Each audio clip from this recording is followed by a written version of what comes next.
plus charisma. Oh, okay. All right. Folks, welcome to a return to, well, not the Phoenix Crusade anymore. As folks know, that we've transitioned to a different game. And on that different game, we've chosen Kult.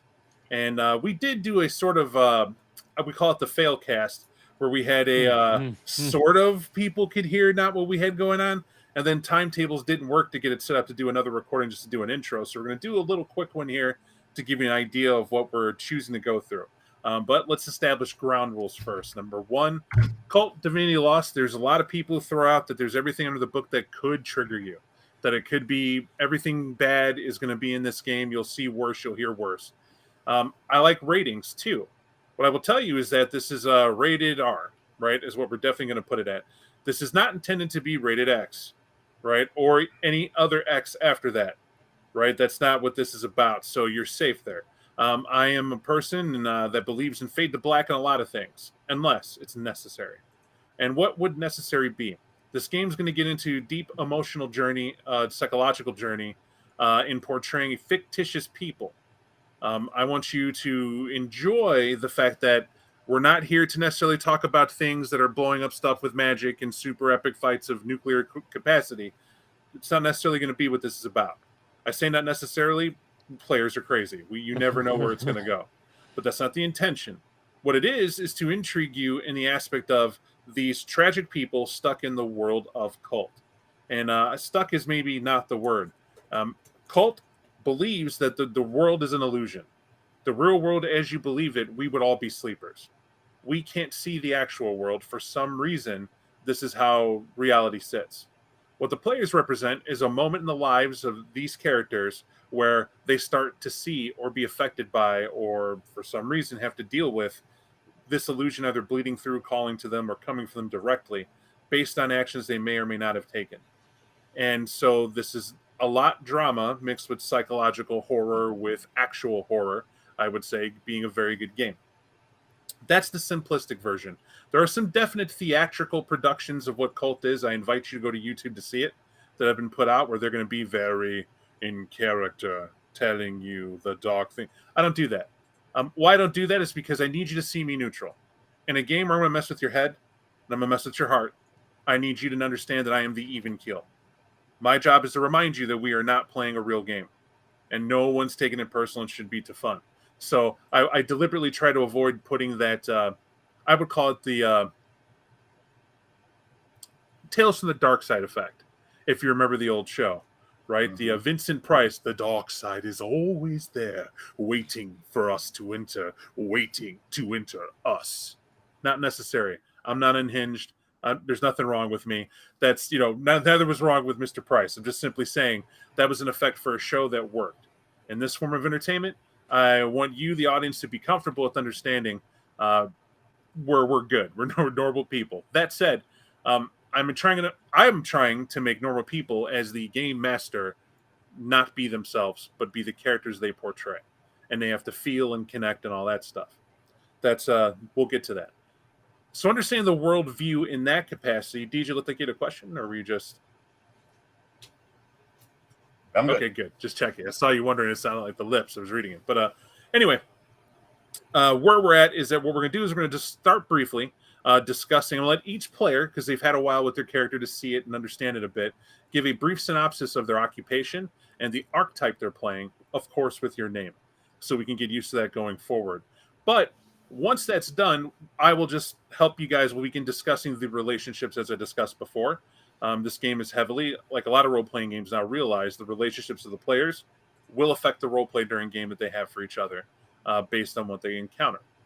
Now, even though some of you may think I give a very loose, what can I expect in a game, not in a game, what I will tell you is there is some, I wouldn't call it controversial, but someone might look at this and see controversial. Here's my viewpoint, and this is the only disclaimer you're going to get on anything we record and put public, really, whenever we start something new. I do not care what you are offended by. I do not. I care what my players are offended by. You are invited as the public to watch a game we have decided might be entertaining for everybody to see us go through and enjoy themselves. If you learn some ST secrets or a way of being great, the way they role play is entertaining, fantastic. But my focus and only focus is their fun. So beyond that, I will warn you, our players have decided they don't care about violence. They don't care about ultra violence. They're not affected by any transgender LGBTQ plus none of that bothers them. They're totally cool and accepting of it. I would argue woke, quite so. I have someone on the team who's a lawyer to be. And so we're definitely not saying that lawyers can't be any type of way, just saying that, trust me, he will not let me cross the line without giving me 2 or 3 messages where he feels uncomfortable. We do have our code words. Usually, Bob, stop it. It's probably going to be a code word. Or that's fucked up. I need a timeout. That's going to be a code word. That's my personal favorite one. This stuff is going to be there, and you'll see that. But what I mean to this is that if you have some type of way where you have to send to us, you offended me with your portrayal of woman X or male X or Gen Y or age bracket, whatever, I'm going to literally go, it's fake. Know that right now it's fake. That was to a purpose and a point. That was in a scene in a moment for entertainment. It was not meant to do anything to you, but we are responsible for our perceptions in real life. You are adults. If something could offend you or potentially offend you, the game is fucking called Kult. Divinity lost. We're going to shit on religion. It's going to happen. We're going to not make you comfortable. You're going to see dark things, the stuff that happens, and children will be impacted because guess what? Adults were once children, and you're always somebody's child. Things like that. I'm asking you to be real when you watch this and be relaxed as well. This means we will get real, and I won't blink. They'll get real, and I won't blink. They'll say a disparaging comment in character. I won't blink. I'm not going to worry that anybody is going to like, now you're canceled, because you can't cancel what is intended to be completely fake, is how this goes, in my opinion. So therefore, it's not a challenge to anybody who's like, I'll make it my escapade. It's simply saying it's a waste of effort. Really not going to be impacted. But I will say my goal is not to make it to where we're going to horrify everybody. We have level-headed, sound adults that play this game. So I'm only going to give that once. Why? Took a time. Really, I think it belabors the point that is on every book practically now and everything else, et cetera, et cetera. So I have to throw this out there because it's challenged. For obvious reasons, we have ethnicity covered. I'm going to tell you we don't have gender covered in our players. Why don't we have gender covered? Because we live in a world where you can be whatever you feel you are. So I don't feel I have to run and get a female to be on as a player on here to represent any damn thing. I think if a female that I know that is a role player and a gamer, or anyone who's curious and is a female wants to play, they'll be considered the same as anybody, and can send to me their interests, and I can tell them what we got going and what we got going about, and we'll talk. But that doesn't mean yes, it doesn't mean no. It means you'll, just like everybody here, we'll discuss and we'll see what goes on. That said, that's it. I'm telling you, you're a blind neutral game master. I will maul all of you equally, and know that, and that's why I say that. There is something to mention, though, the very sensitive nature of something called rape culture. We don't believe in it. So that's the one thing I'll say I'm biased to here. I personally am triggered by that. Aspects that people are indifferent or non-empathic or feel it's overdone. Any sort of thing when you look up that topic that's on the side of insanity, which to me is, it's not as bad as some, it happens to both sexes. It's terrible. It's horrible. It shouldn't be done. Is it done in Kult? Yes. Right? And I'm aware of it. But even though that triggers me, I may portray it nonetheless. Not in the sense of we're going to be graphic, but that it has happened or someone comes from it. People in this game today have a background where that may or may not have happened to them. And it's their portrayal and journey with that character and their challenge as a role player to present it. And that's all we're doing. If any of that potentially would offend you, we'll catch you next time. Also, I want to add, as we promised in a previous recording of an intro to the game we're starting, this is literally a third eye lens washing. What I mean by, we did Vampire, right? Went a long time with the Phoenix Crusade. Well, instead of just jumping right into Vampire and getting people confused, it's still Phoenix Crusade or whatever, this is like intermission. So we're going to have fun with the Creepy Calling Kult game. It's only going to go for a set amount of time. When the scenario's done and the game's over, it'll be over, and we'll boom right back to Vampire, which we settled on an all Giovanni game. So unless that changes, that is the goal, and we will get there. We also said it would still be V5. So it'll be the Giovanni under the Hikata bracket and what that would be like. And we'll tune that in after this. But first, they owe me blood. That is what this is, and we'll get to it. With that said, we'll take it to the top and according to what I see on my screen, which means we got Bernogle to Brentron, Mr. Michelli, DJ, rounding down with Mike. Sound good? Sounds good. All right. Sounds good. So, Mr. Bernogle, if you could, tell us about the character, as in the name, archetype, and occupation. Hello, everybody. So I will be portraying Aiden Grand, who is the criminal and specifically a con artist. He's playing it close to his chest, folks.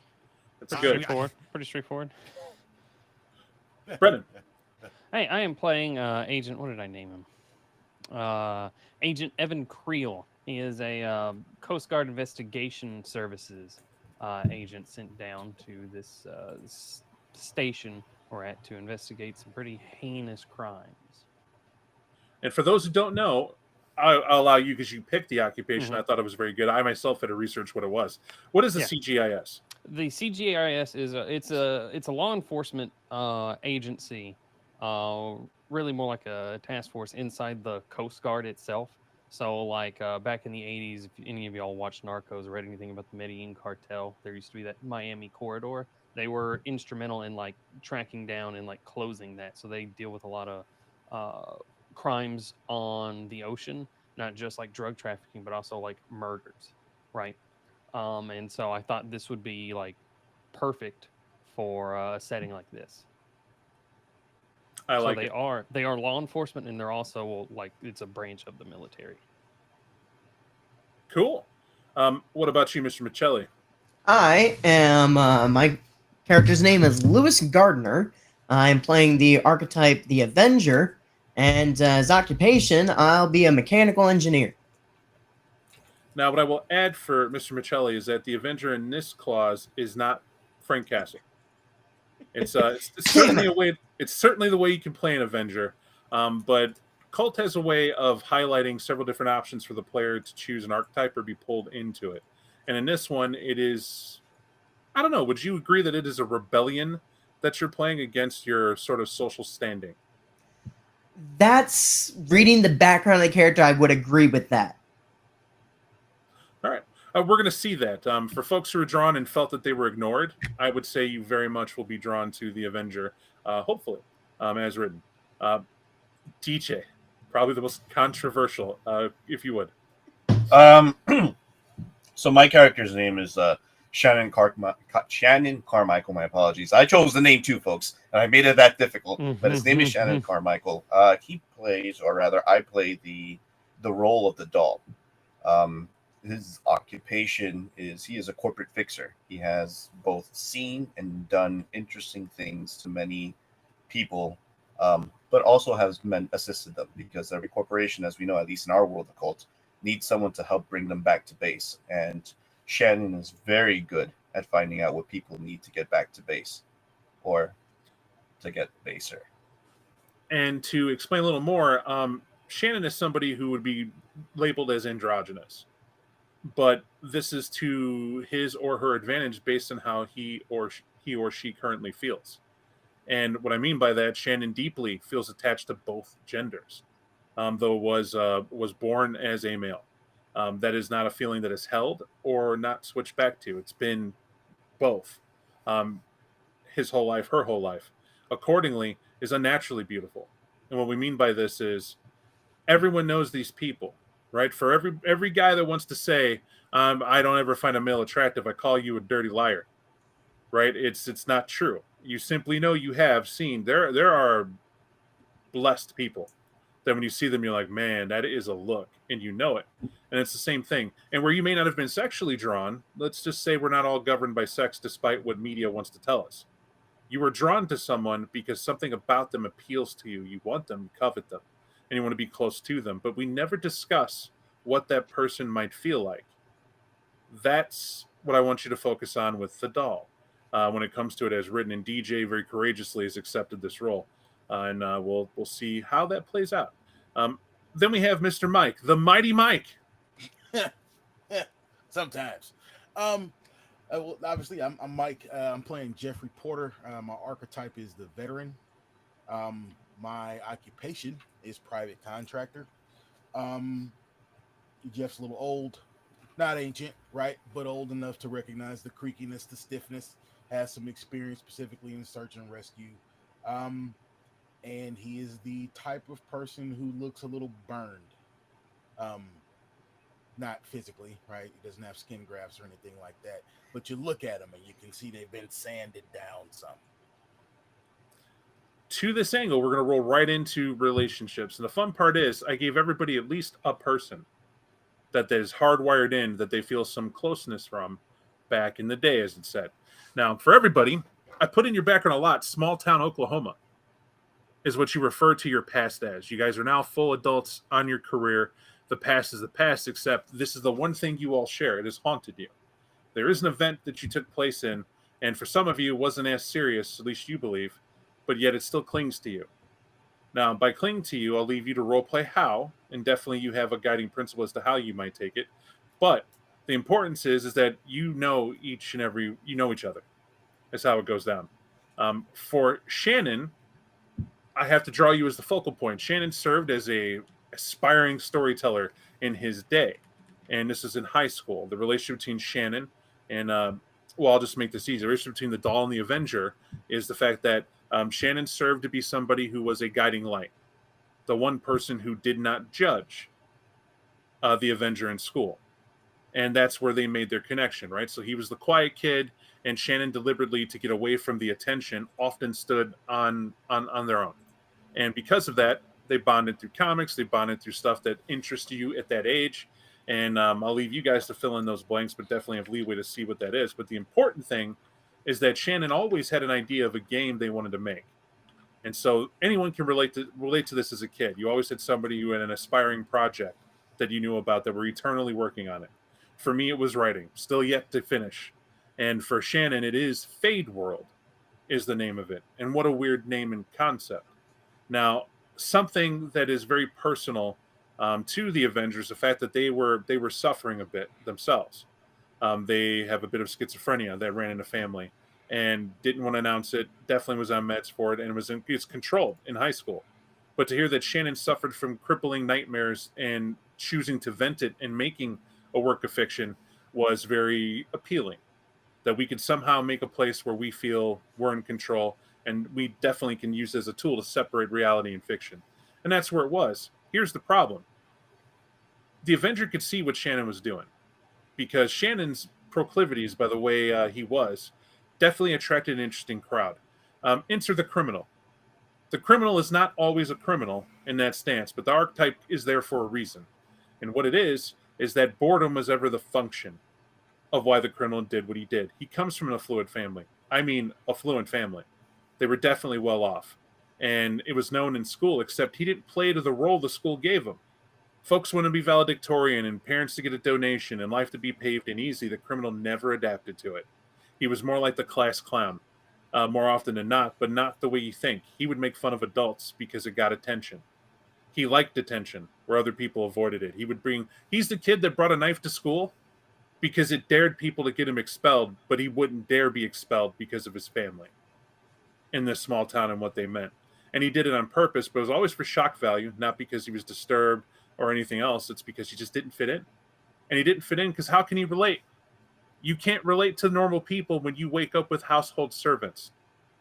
Whenever anything new came out, you had 3 of it. How could you possibly understand why someone like the Avenger would think it's very humble to even go to your house? This is the criminal, except Shannon understood him, knew what it might be to be isolated in that regard, and they bonded in that vein, and of course to background. But beyond that, Shannon didn't just have a relationship with the criminal. In fact, they might be the gruesome twosome, meaning they enjoyed breaking down people in school who thought they were better than everybody else. It was a pleasure that they did. It is a thing where you would sit back and be mean to others who you saw be mean to other people. They isolated and did it. But like anything, because they were bullying the bullies, they themselves were, of course, bullying. And it should not be done. And the criminal knew it, but this is a great way to get attention. And you can't do anything to Shannon that you couldn't do to the criminal for a simple reason. But we can't do anything to the criminal because his family would get upset. So now we have a group that spends a lot of free time, right? So in other words, they're assigned to things like you have library duty. when everybody should go to this auditorium for an event because we know you're going to do something. So just do it in the library where it's isolated and bring your little glee club or whatever you guys call yourselves and do what you're going to do. This idea of Fade World appealed to the criminal because he could see it for what it was. It was a joke, right? What do you mean we're going to meet up and pretend to be these heroes in a world that isn't quite real and there's monsters and some other nonsense? Well, what do we got to do to be in this Fade World? And Shannon began to talk to the criminal about rules. And of course, who was given the mechanics how the rules operate? The criminal. Because he knew how people would react from the stuff that he did. For instance, the number one rule, we never tell everybody about our characters. No mundane can know what we're doing. This became the watchword in Fade World. So whenever you guys would meet to do game or discuss it, if somebody walked up and said, hey man, what are you guys doing and talk about? I overheard. It wasn't none of your business. It was, oh, you misunderstood. And cleverly, it was a technique in fast word talk to explain what you were doing. And that became basically how they protected the hobby, so to speak. Then we ourselves have the agent, and his interaction was entirely different. This is an individual that was drawn to Shannon just because Shannon actually met, talked, and had a friendship. Imagine that. It wasn't based on cruelty or odd man out. It was two people talking that just liked each other's company. And the idea of Fade World appealed. But Shannon realized early on just how susceptible the agent was to doing stuff that freed him to be himself, as it was called. And this is the danger of teenage attachment and what have you, and growing pains. Now, I'm not saying that Shannon was dangerous, but I'm simply saying that a game like this was unmonitored. Parents didn't know about it. Wasn't like D&D in a store. Wasn't like any of the other games that were out there that you could do. This is solely the function of one person's ideal. In short, Shannon made a cult. Right? A cult is all about numbers. Small enough people, it's a cult. When you get to have a church, it's a religion. That's generally how it works. But why was it a cult? Well, that's the question that the veteran had. Now, you have this cool agent who was good in school, did sports, tried a lot, and was outgoing. And according to the vet, good old Mike saw this and was like, this seems pretty cool. What do you do after school? I played football, baseball, even thought about hockey, but, none of that's appealing to me. But someone had the answer. So a light friendship through the agent of sports led to, let me talk to you to Shannon, and the rest was history. And why was it history? Blows your mind that we can do whatever we want to, exploring the dark, dangerous things in the world, but I get to come out the hero every time. And that was the function. And that is the establishment of the hookup and relationship you guys have. Now, why I'm saying this, you read it, so let everybody know. There's a tragedy that happens. And what it is that a police station burns down. And there's a lot of hoopla behind it, but nobody got arrested. But it was at that moment, your senior year, you all share at the fact that people separate. That's what happens at the end of high school. Folks go on. Life continues to the respective colleges or careers, depending on the choice. You do separate. In the course of you finding your careers and doing what you have to do, everyone wants to just get over what occurred. Now, why it's tragic is because everyone here remembers we were there that night. We remember the police station was part of our last game. We know it had a pivotal point, and we faked a ritual. Shannon made up all this BS stuff, showed us it was fake, showed where he found it online, and then we used it in game, but there was tricks we had to do.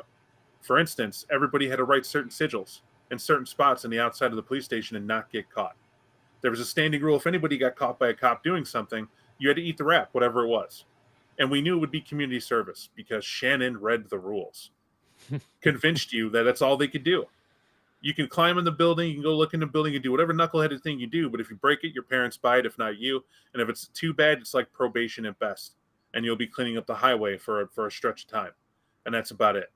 But nothing too big out there. This risk only added to the interest of all of you, really, because it's the first time we ever had to do an actual ritual. Now, this also didn't help that Shannon apparently had a secret life found that night as well. There were several girlfriends that he had, and you had no idea. There were about 4 women who came out, and they participated in this Fade World, except I want to remind the agent and the Avenger, you both were like, it didn't feel right. Because when you saw them immediately, it was how glassy-eyed they were and obsessed with following exactly what he said, which was to come here and have a good time. Right? You're here to watch this happen and conduct in the ritual, and after we're going to do some naughty teenage stuff. We'll go skinny dipping or, whatever it's going to be. And that's what they talked about and giggled. But oddly, it was the way that you were treated by these women Just as they hung on Shannon, they hung on the agent. Just as they hung on Shannon, they hung on the veteran. And I'll tell you what the vet thought. You're hanging on the athletes plus Shannon. Shannon's the hot guy. And, to be honest, little cute, no big deal. You can get it. But these girls were hot too. And that's all we cared about. So it seemed like a party and event to do. The tragedy is at the end of it, 3 women went missing. No one knows what that is. And one very important to Shannon that shut Shannon down, which was really what ended the whole group in the first place. It's the fact that after this incident where nothing happened, as everyone remembers it, all of you would have heard of police dying. Every cop died in that police station, 6 of them. And it was of smoke inhalation. And it didn't add up to some of you. You couldn't figure out why that was or the importance of it. Also, when you backtrack and try to think of those events clearly, you remember being at the station, you remember doing something. All of you have that info. But you woke in your beds. It's like time passed. Something occurred and you woke in your bed and you're not certain what it was. But you've rationalized things. For some of you, naturally we went and did the naughty, right? Which is the veteran's idea. We went and did something at a party and I must have took something I shouldn't have took. But I made sure to take that before I went into the military and got it out of my system. Right? It was one last hurrah before I joined the Marines anyway. And, did all my thing and all that. So we made sure we got that done and over with. And it's sort of the mentality the agent had as well, except the agent has his own view of it, which I won't disclose, save to say, and nothing to do with girls, right? It had a lot to do with understanding we'll say it. There was an odd crush that you had to Shannon you couldn't shake, and you didn't know what it was. And it really hurt you to see that he had girlfriends and brought them. And you felt kind of secondary, like almost the friendship you had was off. This would be the alienated relationship when you have a best friend and you're really tight and close and same sex and it's no big deal and you're falling into the alleged hetero roles that meant, but you never discussed your girlfriends. In fact, neither one of you ever had them. And you really enjoyed each other's company and you were really close and you wondered what that might have been. And then the society you live in, you didn't have the negativity of past generations. And it was okay to feel these things. But before you could say anything, this event happened and you just went on with your life. So it's that moment unanswered is where you're at. Now, for the criminal, we're going to leave that where it is. I think for Bernogle, I've wrote everything that needs to be said, and I think the enjoyment is to understand precisely where that is, save to highlight one event. You do know, and it is your one crime you greatly regret. Out of all the tricks you've ever done, of all things you've ever performed, when you faked being overdosing to get the police to come and check on you, to allow people to move around the police station, you thought it'd be fun to get arrested for the first time. They had to arrest you for distracting them and vandalism. They knew who you were. It was going to be fun because now your parents had to come out of their lofty places and come down and see what you've been up to, because so far money took care of everything. You were brokenhearted to hear adults actually give a shit about you. To see them bend down, check pulses, see that you're fine, but they called the EMTs and they were out there and we're going to wait for you until the fire alarm started. And when that started, you couldn't for the life of you understand why they didn't listen to you when you told them, just don't. It's not real. It's what you told them. They nonetheless behaved very oddly, and they went about their business as if you didn't, like you suddenly didn't exist. Like you were out here, this is a prank. Instead of being angry, it was rejection. And they went back into the building. To do what? You don't know.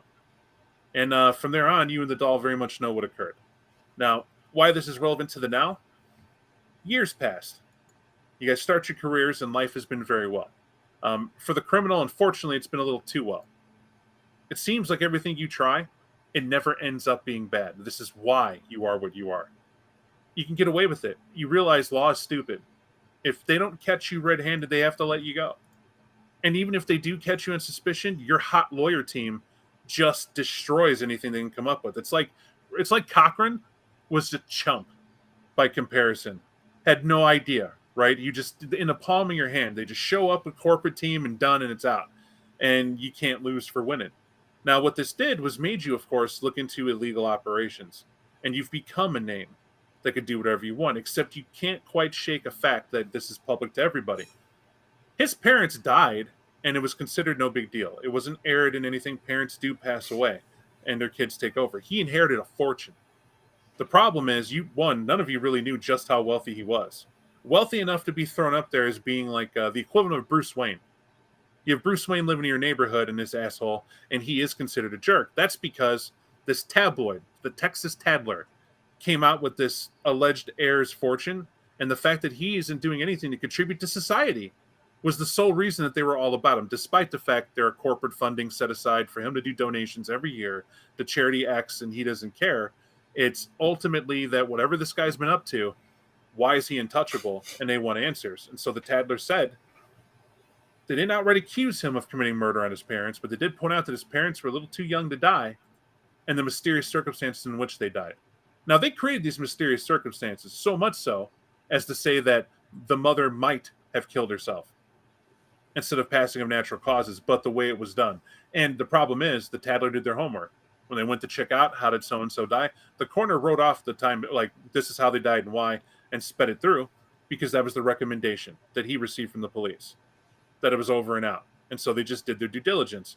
But by due diligence, you would have done an autopsy and see what's going on. The problem is the family will requested to not have autopsies done on either one of them. So they let it be, despite the fact this Tattler came up with all this info. Now, for the rest of you, it's dumb that his parents died. That's nonsense. You would have known if he had somehow done this, because there's no way he'd keep it a secret. The best part of your criminal buddy is he always had the good stories. And so this is one of the things you would know, Shannon especially. But because of this, the public hates him. He's not well-liked in what he does. I do mean that. It's just like anything else. The moment you're branded something, you can't shake it. And the way they see it is that he's the millionaire that killed and got away with murder. And worse, he's white, he's affluent, and now there's all sorts of factors of people who want to point out that he might or might have not done. And the effect is that your buddy, he travels in different circuits now. And that's just the easy way I can put that. And what I mean by that, none of you have kept touch with him in that regard, except Shannon. Now, the reason being is, let's talk about Frontier Homes real quick, which is the setting. Frontier Homes is a conglomerate idea brought up through technology. And what do we mean by this? Every technological firm you can think of that has an app, Google, Microsoft, you name them all, Apple, they all decided that they were going to team up with scientists to come up with a way to survive planet Earth. And instead of talking about global warming and these problems and starvation, they actually wanted to move to phase 2, which is doing something about it. And it's not just throwing money at it. They needed a bold idea of how to survive the worst situations possible, which is where pragmatism comes in. People want to take and invest in things that will work. This idea seems crazy, like out of a movie.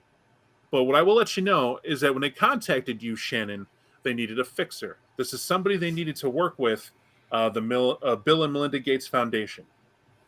You sat down and spent a lot of time with them just hearing what the idea was. And the idea was simple.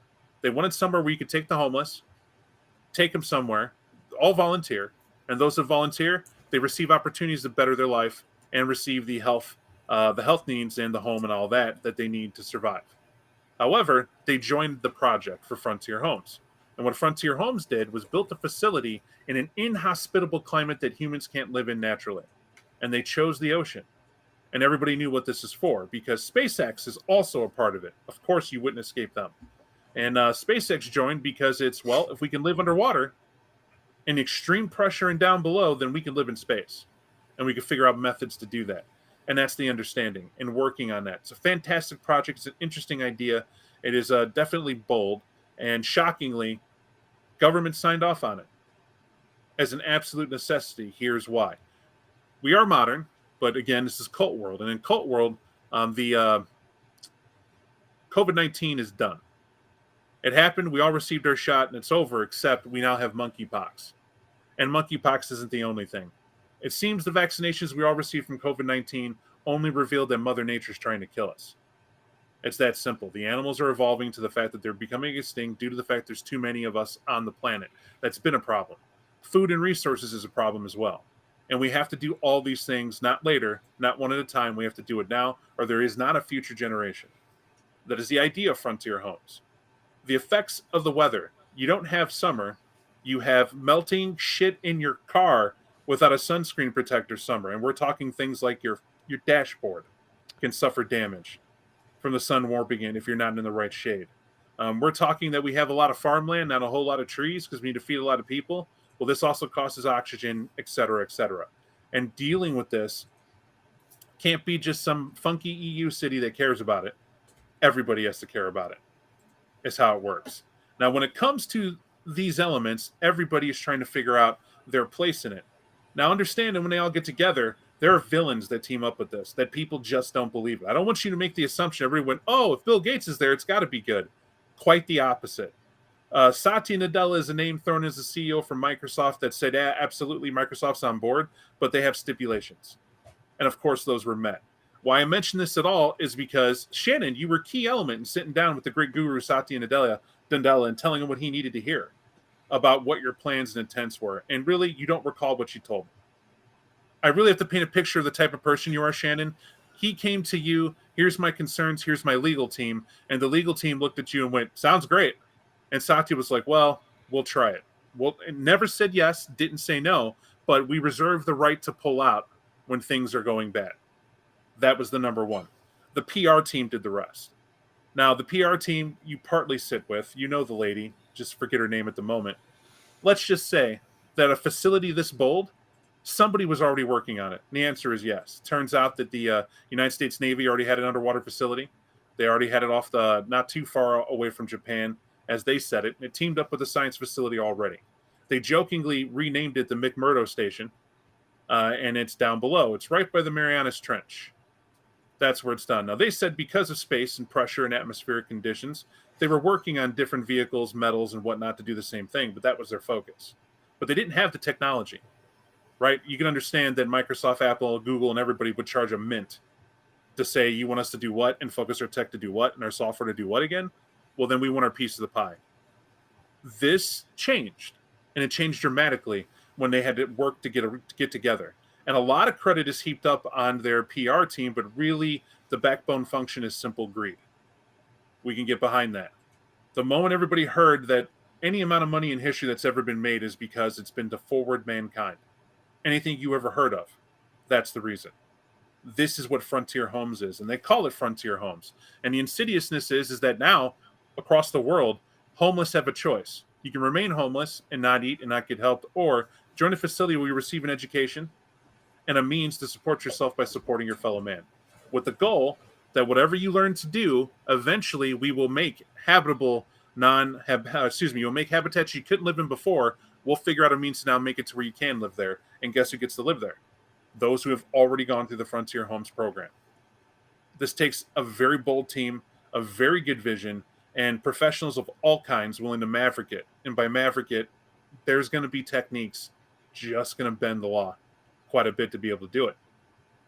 This is why somebody like, I'm going to say the criminal, you're not shocked when Shannon brought you in for the job of the year and told you your job is a reclamation specialist. You have to get wet. You have to do some diving. You have to go around with people. But ultimately, your job is to look at the assets currently being used and the odds and ends that currently can't be found. You find them. And that's been your job at this facility for the last month. Now, life's been good, is what I'm going to tell you, in this role for the moment. For the agent, the CGIS was contacted for one reason. 4 bodies have turned up, and only 2 of them are recognizable. In a very compromising position. So compromising, it's not the Navy that asked you to do this. It's the Air Force that asked you to do this, to come in and check it out. Now, why that's interesting, what does the Air Force have to do with anything underwater? And if the military was all a part of, why couldn't the Navy handle it? And they're sending you in there because the Coast Guard is the legal way out of this. They can't send the FBI because technically this is closer to Japan than anything else. It's a matter of international water and not international water and who has jurisdiction. And this big old legal battle, strangely, teamed down to going, here's what we can do. We can take a guy who's had a successful career helping out. And your big thing helping out was just what you said in the beginning. It's dealing with cartels. This is smugglers, people coming in, trying to bypass things past borders, working with the Mexico's government as well as the U.S. government. There's the wall's not the issue. They don't just use a wall to get through. There's other ways and other means, and that everything else under the sun. By the way, they don't just smuggle that. You've pulled out people who've actually butchered folks and tried to ditch bodies in the ocean more often than it was ever just cartel violence. And who are we talking about? How about domestic violence? Where do you think dumb husbands triggered emotionally who made the wrong decision and get mad that their wife may have cheated on them and don't wait to see the results, and they live near a coast do? You do. You know that answer. It's a very dark job at that point. And you have to go through and help out these people because of coastal issues. This place is unusual because when you're brought on, it's by recommendation. Comes across the desk. Seems the PR of Frontier Homes knew to get you specifically to come and help out the project because you knew, the criminal. Says down there you guys had a history. He's an excellent guy to get a hold of stuff, and guarantees your team will have what they need when they arrived to handle it. But you went ahead and did your job. You took a note of personnel, and when you saw that Shannon was on board, but Shannon's not on board as a fixer. That's not a title in any corporation. Shannon's on board as a psychologist. Not just any psychologist, the facility psychologist lead for the entirety of Frontier Homes. And that makes it dangerous for you for obvious reasons. Somebody like that, Shannon, how the hell would they get a psych? Nobody should have let him be in front of anyone for that. You've seen him play emotions in situations. You were curious. People change, hopefully so. For the veteran, it's hard for me to say the life you've lived, Mike, your character, other than to point out the fact it's not just the fact that you were hired in and from the military, you spent like 2 or 3 years in that capacity before you switched branches to try to become special forces and succeeded. And you spent this career trying to challenge yourself. Is there a situation that could always help you help the most difficult situations possible? We're talking your most recent would have been handling a terrorist situation, but you were actually in the heart of the Taliban. But it wasn't the Taliban who were the terrorists. And the situation as it is, though classified, you know what it came down to.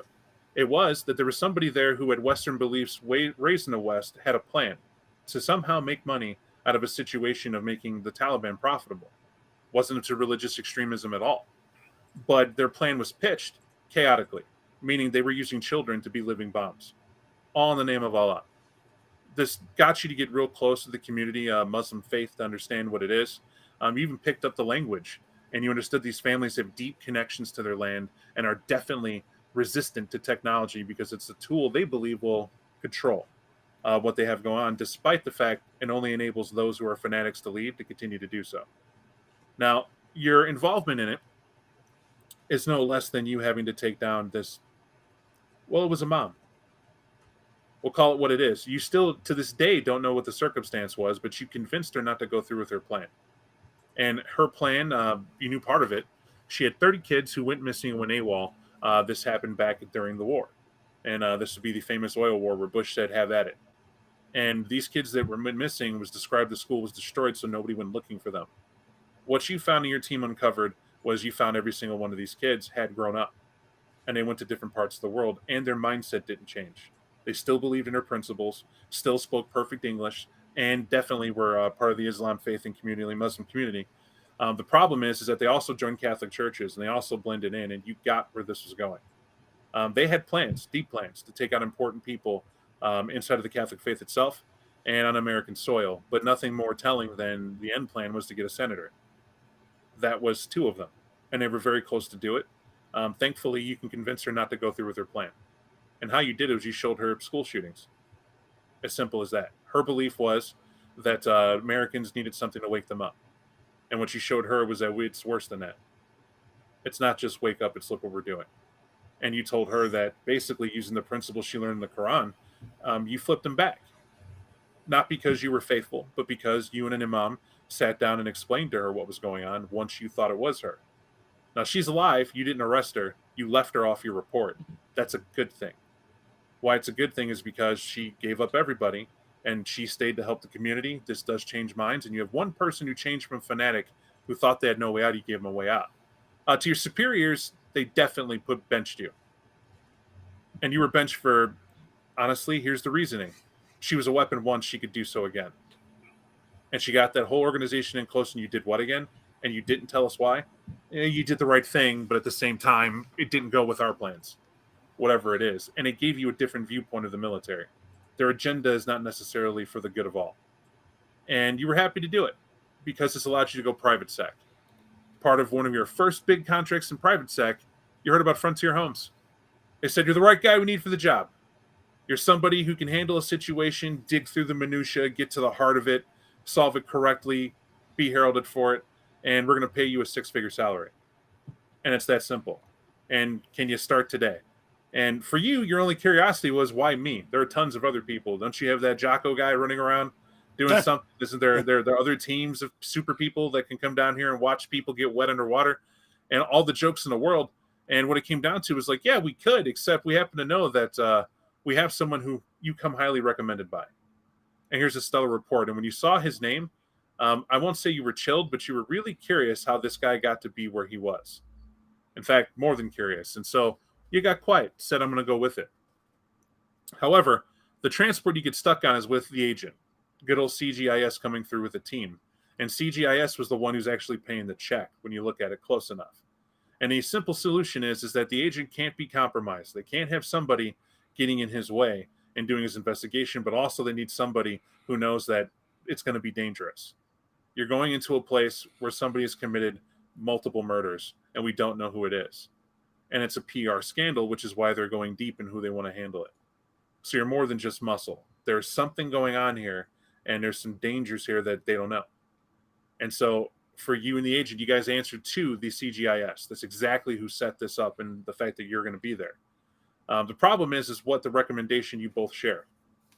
This small talk we can say already happened on the boat ride, but whoever recommended you, it's like out of a hat. Oh yeah, did you know Shannon is doing pretty good? Yeah, weirdly I was recommended you two.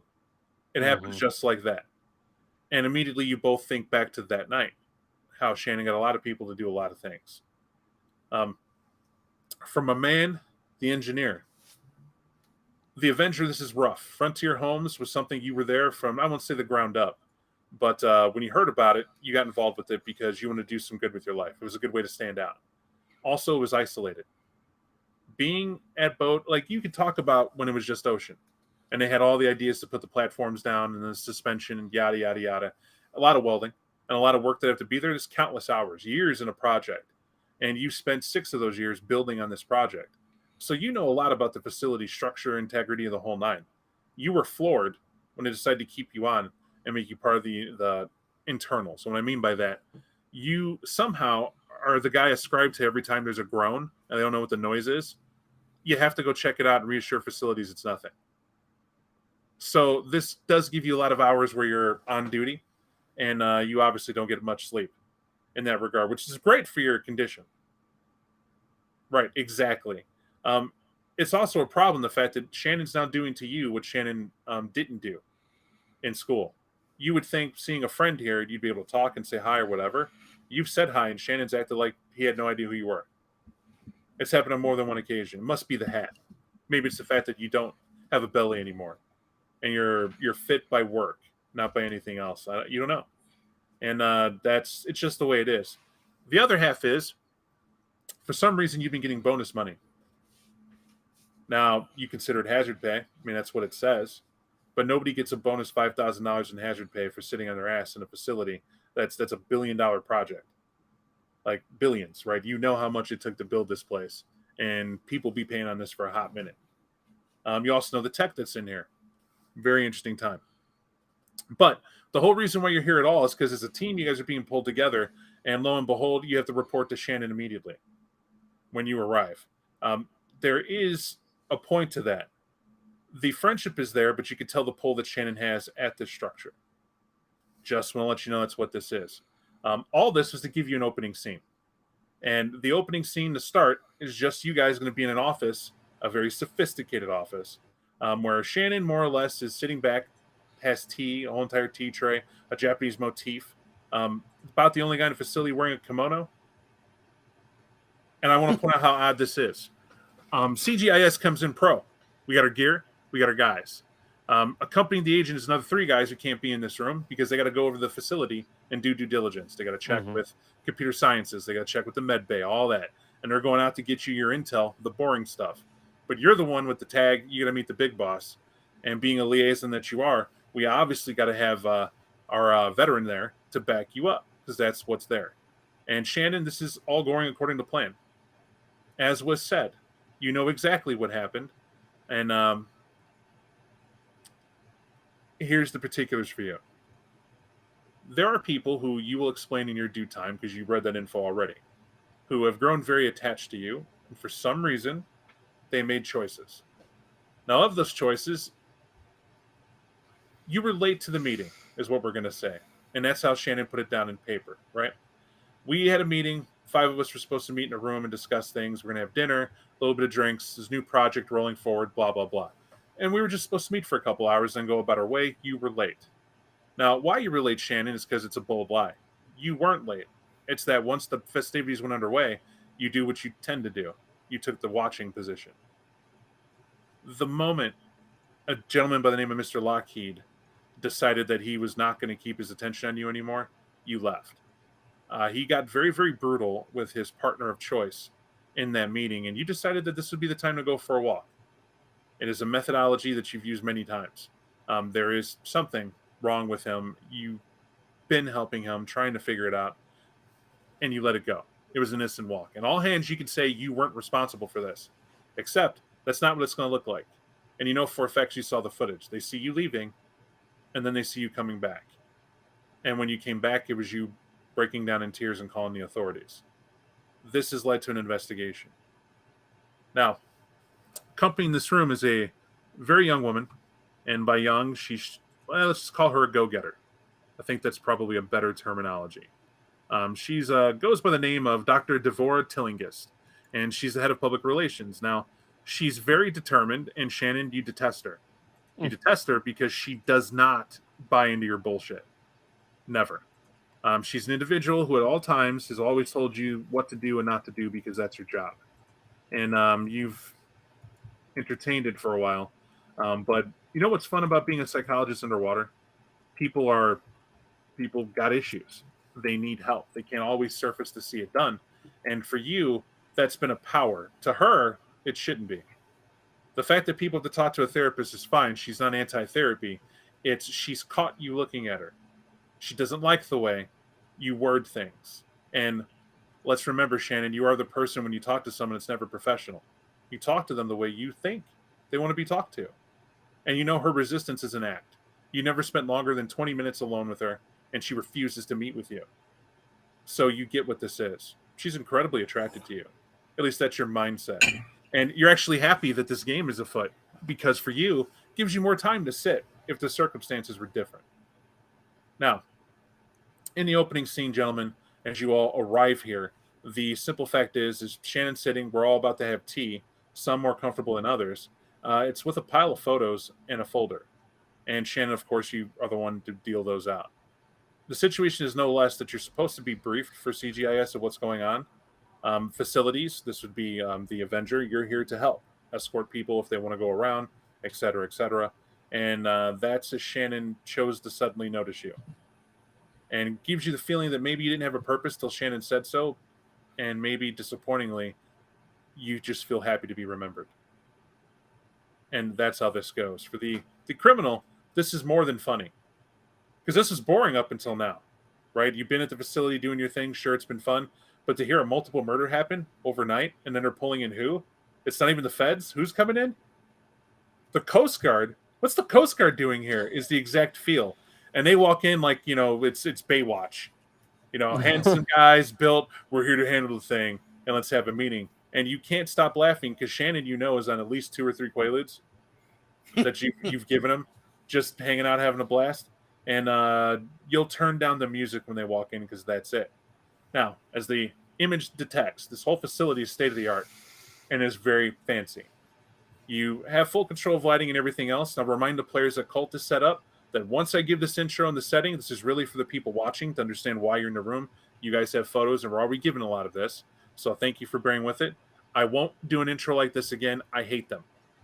I do not like talking forever without my players being engaged to do it, but it's necessary for this portion. I understand that. That said, we're going to get right to it when you feel comfortable. Oh, I didn't describe this. Kill me. Co-narration is what Kult's about. For those of you watching, you're going to see a strategy that's developed in the dice system where the players may ask to do something called moves. You don't have to know what that is, other than they will ask to do something, or I will ask them to do something, and they solely are the ones who roll dice in Kult. I never will. And according to those results, things happen. But here's the important part. Let's say they miss a roll and it fails. I definitely can add challenges. I get moves I can now add to what they're trying to do. However, If they do very well in a role, they will get moves to, or they can enhance it as edges, as it's called, and you'll see how that flows.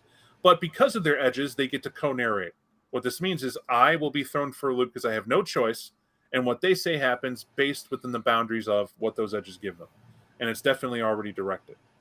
So keep up with that. And with that, guys, to turn over to you. Just walking in is CGIS crashing the party.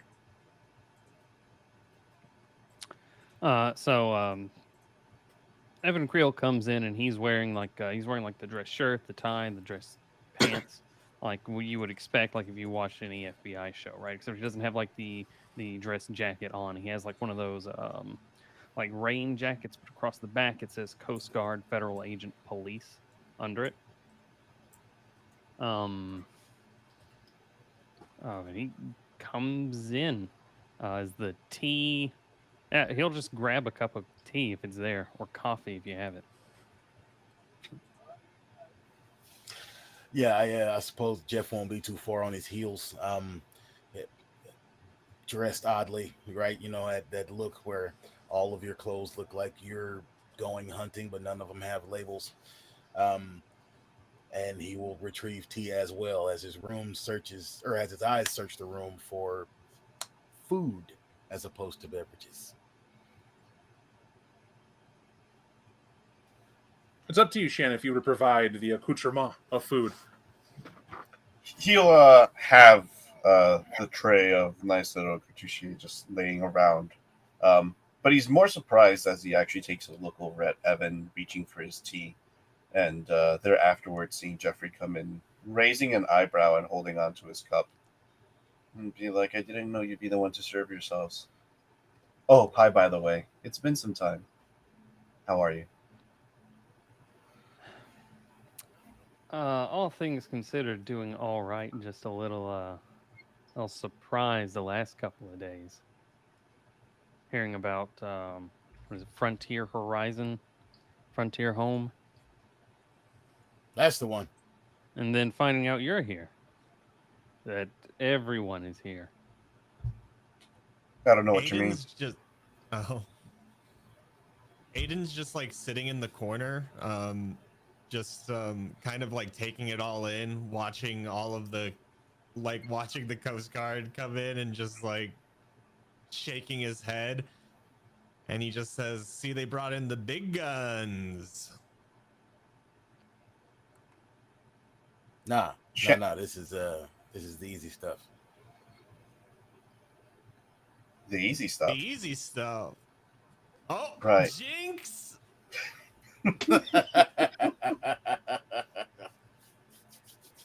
I mean, just chuckles and leans back.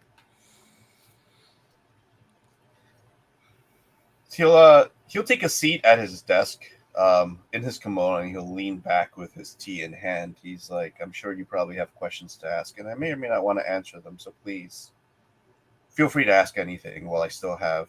How many minutes, or did you say hours before it kicks in? Aiden will take out like a pocket watch from his like pocket and like look at it and then be like, you got like 20, 30 minutes if you're lucky.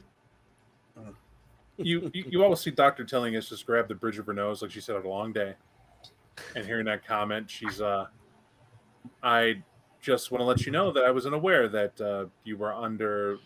I'm assuming this is prescribed medication in front of the very legal law officers of the Coast Guard Investigative Services, or services, right? Am I right? That's correct. Tillinghast, you have to understand, I have witnessed so many things recently, and I need something to take the edge off. And if you'd excuse me, I'd at least be able to, 28 minutes now, have a lucid conversation with these fine young gentlemen. Please, I'm sorry for her interrupting. Continue. You will see the frustration gesture of her getting quiet, and the table is yours. And she'll go back to leaning against the wall, waiting. Shannon, since we're on a time frame, what can you tell me that happened?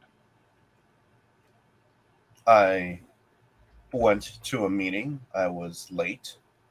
I had things to attend to, and when I finally did have the opportunity to see things, I don't know. He'll look away a moment. I just saw someone I trusted to be a normal human being not be a normal human being anymore, and do something terribly wrong. I'm sorry that I'm being a little bit vague with it. I said it's still affecting me right now. You're telling me you witnessed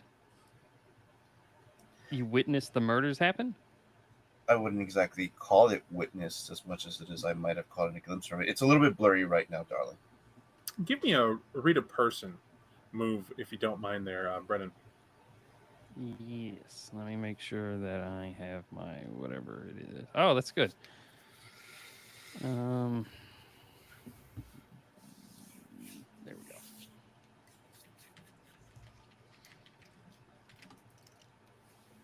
Damn. That is quite good, sir. Well, you got 2 questions, sir. I'll let you ask me of that by reading Shannon at this moment.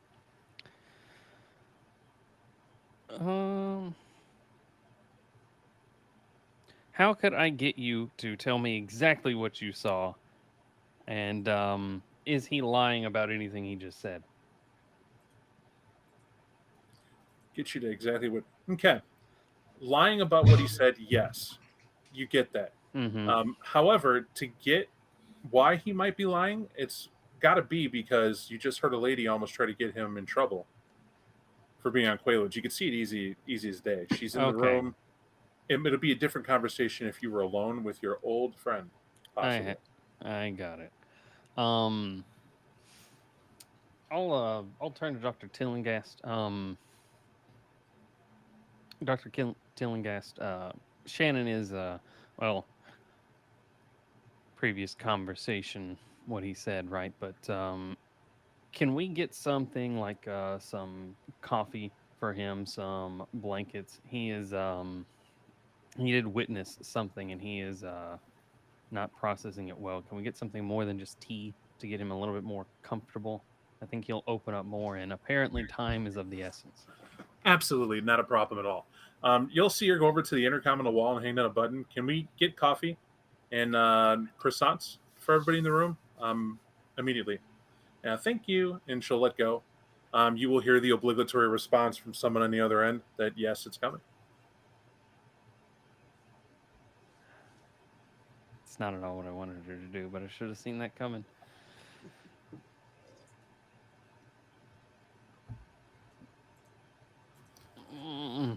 Now, I won't give read a person, but we'll remind the players that you all have moves. So right here, he's done one. He did an action. He tried to do something.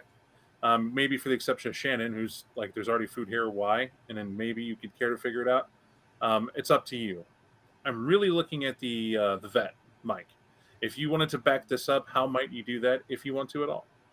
I do. I'm trying to think of how not to unbalance the situation. I will just try to influence her. I would like her to understand that she doesn't need to be concerned, but my guy is asking for the room. I'll just say, hey, Doc, this is the part in the TV shows where they clear out the space. Cop, witness, privacy, that kind of thing. I like how you move. Give me an influence other. All right. To this, I will give you a +2. Sound judgment you're using.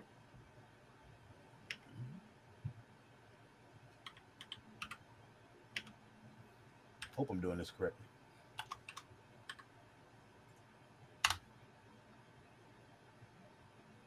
Oh my, that's catastrophic.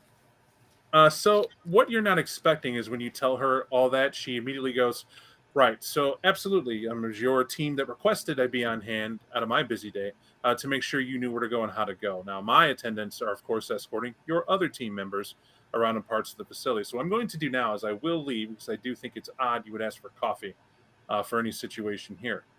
Shannon's to be questioned, and we want a thorough understanding of what exactly happened as you are aware of it. So we'll need that report. The second thing I'll need is that when I leave this room, you are confined to this room. There will be no wandering of the facilities. You do not have access to wander the facility.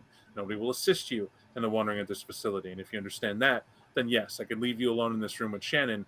But if you need me, you will have to call to get access to leave, not before. Is that understood? Seems fair trade. Yeah. And she will nod, thank you, and she will turn and head out the room. You will see that the number one thing is a problem. Shannon, this happened to you already. She did take your card, which has obviously grants you access to the facility. They did that when they found you in a disordered state. You do have access to some pretty important places, but you have to answer to authorities. Security escorted you here, but this is not the crime scene.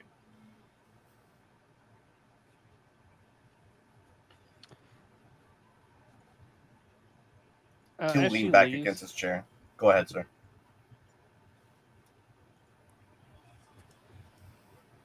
He'll kind of like look around the office and then kind of like he'll open his mouth like he's about to say something and just kind of shrug.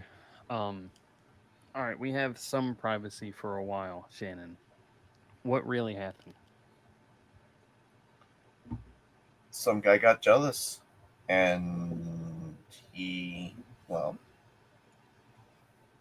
took it out on someone else because I chose not to look at him. It really wasn't my fault. I promise you that. Shannon, I've been off and on over the past decade or more. I've dealt with a lot of cases of jealous men who, killed people, and I've never seen anything like this. There's 4 bodies. We only know who 2 of them are. You said you were going to a meeting. Who was the meeting with? Was it with any of them? Well, outside of the one. And the one was Lockheed, is that correct? Davin Lockheed, that's right. You know he has a wife, right? Is she down here as well? Was she one of the unidentified? I wouldn't say so. I don't think he'd ever do anything with his wife being present. It kind of would ruin things for him.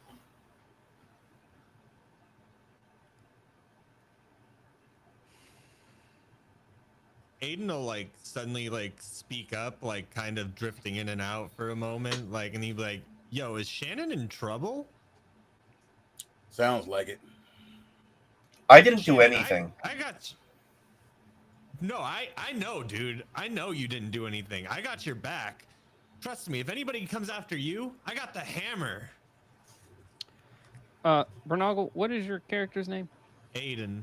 Aiden, that's right. Aiden, you're pretty certain he didn't. Well, you are certain he wasn't involved. What do you know about it? Me? I don't know shit about it. I've just been doing All right, my Aiden. thing. I get you don't want to talk, especially to law enforcement, but let me point out a couple of things you've already said in this very room since we got in here. You supplied Shannon with Quaaludes, and I am surprised that you were able to do that because I thought those hadn't been made in about 50 years. Which tells me you're pretty resourceful. And you're at the bottom of the Mariana Trench. And Gavin Lockheed are at the bottom. 3 times the overdose levels of PCP in his system. And you're going to tell me you don't know what happened or you weren't involved. I don't know what you want me to say, man. I got it from a porpoise. Like, I what want the you to fuck? tell me what you know about Davin Lockheed in this meeting. And I promise you, our interactions will go a lot smoother if you just pretend that I already know everything and you're just confirming it. Look, I don't like the way you're talking to me right now. I'm going to be honest with you because I had nothing to do with Davin Lockheed. I don't even know the dude. You He's didn't probably supply passed him with through- anything. he's You didn't probably- supply anyone with PCP. I mean, if he asked me for PCP, then I gave him PCP. But other than that, Oh, Aiden, sweetie, you don't have to answer him that way. First of all, Evan, you've got about 20 minutes left. And number 2, and he'll look over at Gardner. Louis, is that you? Yeah. Sorry. Louis, you've seen me walk around these halls, and I've been nothing but a consummate professional, haven't I? Yeah, he's been walking around just running the facility, making sure that everybody's acting okay, that all the tasks are being taken care of. He's making sure that everyone's in the right mental state. Thank you, love. So, Dear Louis, real quick, while you made that point, you need to give me a certain give me a disadvantage roll. Okay. Which gets for you, sir. We know exactly what that is for me at this time. But also, do you have a question you want to ask about reading the room? Yes. Yes, I did want to find out what is. I gotta remember the name. Evan. Wanted to find out what is his angle coming in the door, calling all these shots. That's a good call. Evan, do you care to enlighten that at all? Because he can read you.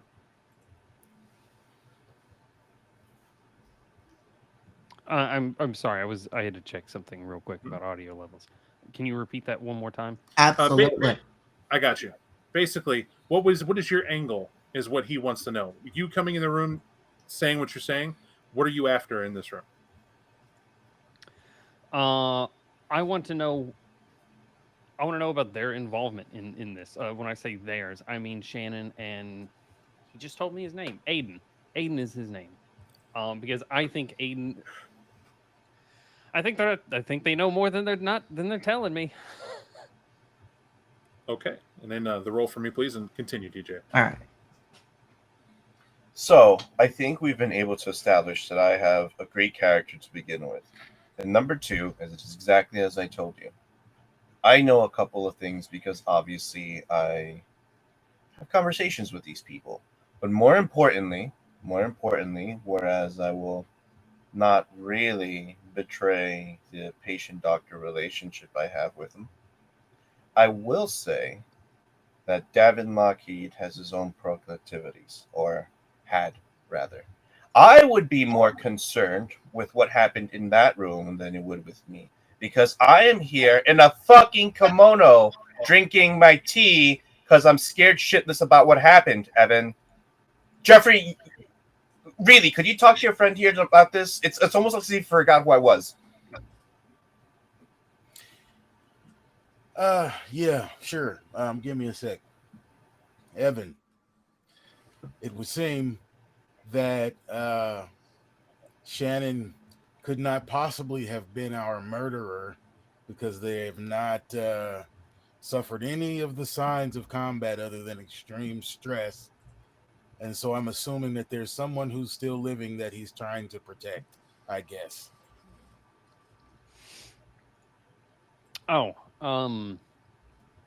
neither Aiden or Shannon are suspects at this time in my mind. All I got for you, Shannon. And he goes back to drinking his tea. Thank you.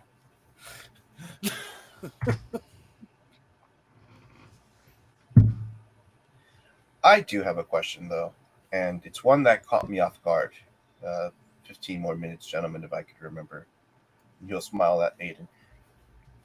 I didn't see your dossiers originally coming in. Did you know that you were coming through? What? I mean, here, tonight, or today. And he'll look up. Time blurs a little down here when you have no natural light. Evan will glance at Mike. Your character's name is Jeffrey, right? Yeah. That's not going to be confusing for me. He'll glance at Jeff. Shannon, you didn't recommend us? No, it's not that I didn't, but he'll pause for a moment. Bob, would I be able to know whether I accurately did in this lucid state, considering the nightmares I do or don't have and the way that he perceives information? I'll need more context.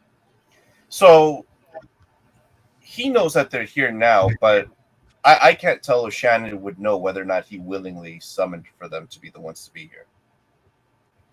Now, it's not that you're not aware of it. It's that what's comforting. That's what I'll give you. Well, not even give you what you know. Consider this: in a panic state, there were people that in life you developed the small relationship with that is an attachment that you could trust at all. And these people just so happen to be successful. And yes, you did bullshit away for them to be there. You didn't Got ask it. them here because it had to be them. You asked them here because you need friends. Understood. Even ones that would try to nail you to the cross. He'll pull the kimono a little bit closer towards the chest a second, and he'll be like, "So, no, I just wanted to be very, very, very happy that you are here to help me out, including you, Gardner." Listen, guys, it's Shannon we're talking about here. It's obvious. We all know him. We've known him when we were growing up. He didn't do this. We all know each other here. We just need to figure out what he saw and get to the bottom of this. Okay? What's with all the grilling? Because the question isn't whether he did it. The question is who's he lying for. I'm not lying for anything. Give me a read person, Mike. All right. You have question. My question would be the explosive guy. Over the top of his buddy Shannon, right? That seems to be a natural thing. You have found a chink in my armor. It helps if you actually know what your advantages are. I did. Jesus Christ. Woof. So what I'm going to say here is we're going to do this a little differently. I understand what it's saying the result would be, but what this is when you reveal that, you also reveal something that you can easily see. Shannon, he cares about you. It's clear by exactly what he said. He's not automatically assuming your guilt. He's already deflecting and blaming someone else. And that's more than telling about him. He's still trying to be the hero.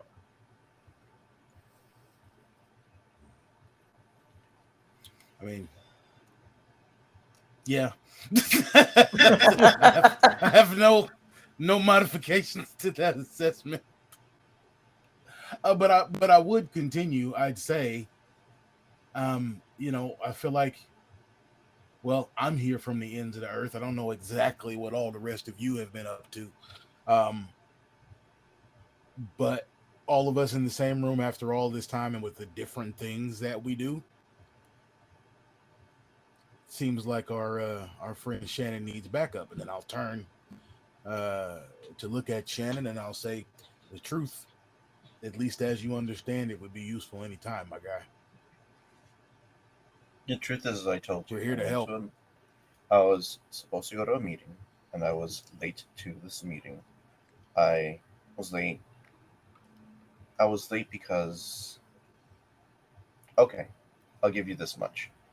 No bullshit, and she'll look over at Gardner. You're not going to say anything, right? No. Good. Because I trust you. I trust these gentlemen too, but you've been working here longer. Lockheed had a thing for me. Thank you. Lockheed had a thing for me. And, well, I tried to keep it under wraps because, of course, we can't have people go off the loose end down here for obvious reasons. We're at the bottom of the ocean. And I tried to keep it in line, but I was witnessing him with some other people, and I saw jealousy, because I know jealousy when I see it. And if I had to say anything about it, he was definitely into me. I couldn't reciprocate those things, being his doctor and all, and he snapped. They do say a couple of things about being down here, and especially with isolation and such. It's the worst thing you could ever do to a human being is put them in self-isolation.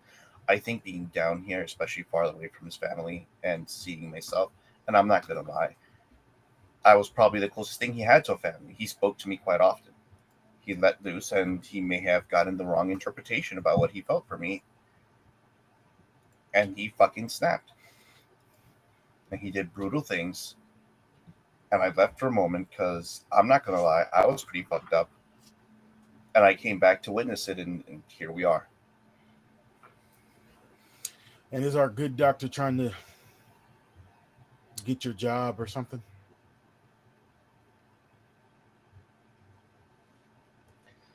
I don't know. She has a thing for me, I think. That seems to be going around. Listen, Hey, I can't help I do good with my job, all right? And it just happens to be that I have more connections for it. You saw how she spoke to me before. Hell, you saw how she spoke to you. She even took my keys away, and we're stuck here in a room.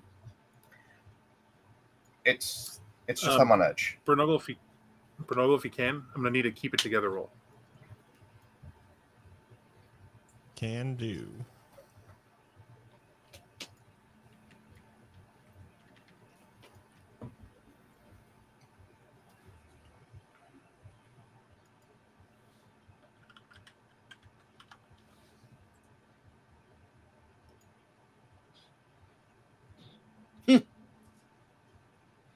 It's Gotta kind of use funny that, considering, yeah.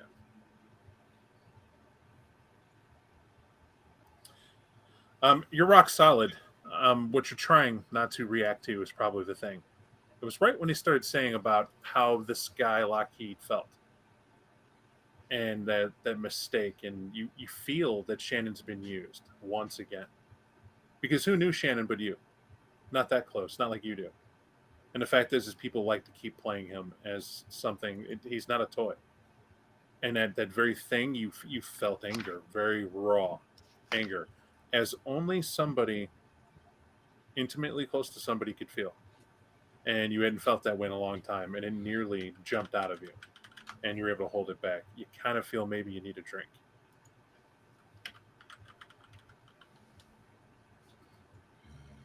Aiden's just got his like kind of like hands gripped against the table, and he'll just be like, "Yo, is there any booze?"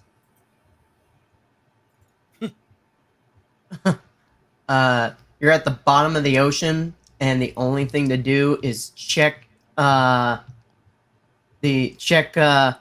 samples and do some work, a little bit of work around here. Yeah, there's alcohol down here. I was gonna say, if there's Quaaludes, there's got to be whiskey. And They're more bourbon people down here, but yeah. it seems engineering has a good grasp of this facility, as always. Aiden will just like kind of grit his teeth, and he'll be like, "Remembered the Quaaludes, forgot the booze." It's really, Aiden, as you can't leave, right? You heard what she said, and you know your Yeah. cards aren't going to get you out of here, and this is where you're at because they're here. And that's the thing. I will give you a bonus info just in case it's not sticking, just a reminder. It's also because she is the wife of the head of security in the IT department. So the one thing you'll know more than anything, this conversation right here, it's private, as private as this facility under the watchful eye of all the angel investors and companies involved in the multi-billion-dollar endeavor are going to let it be private. But it's definitely not public. You know that much. Whatever's been said, that shit is under house lock until.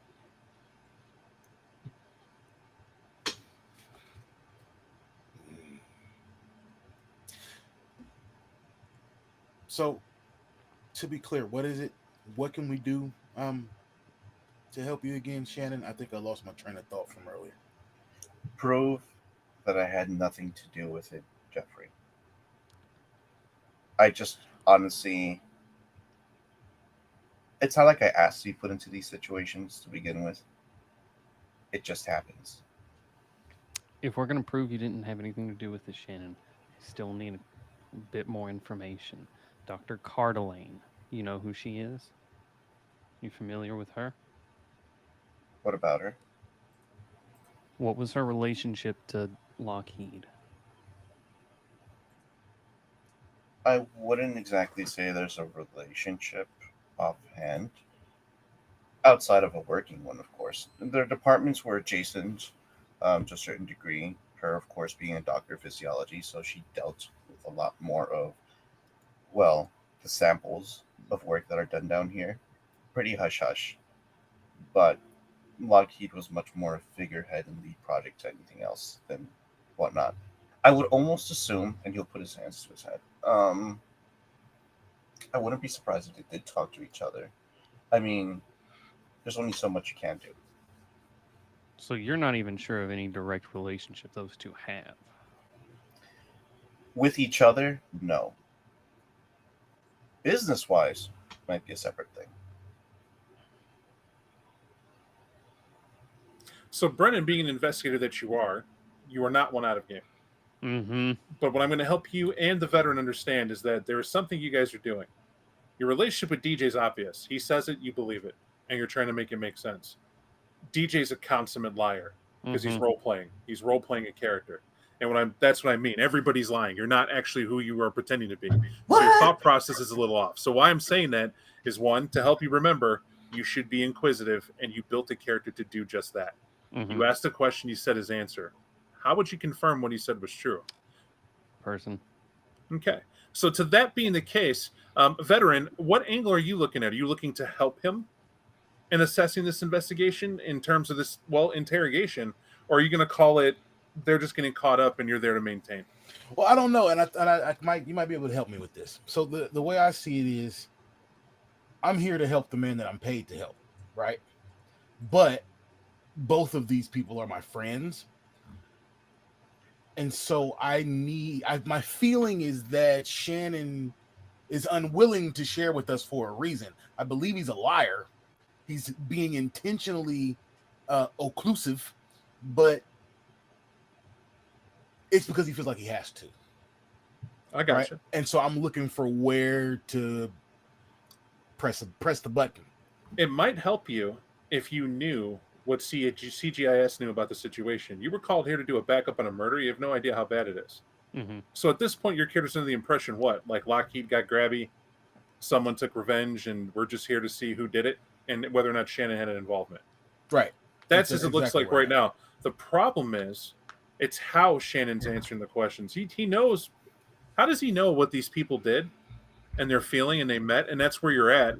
And you hear that. But the investigator is also going, why the hell is this guy? How does he know how much is in whose system? Clearly he knows the file, but you're not on the same page. So you were both trying to do an interrogation where only one of you knows what's going on to a person you have personal feelings with, and they're both friends, so you're compromised. Yeah. So that's the position you're in, and what you choose to do with that is your next step.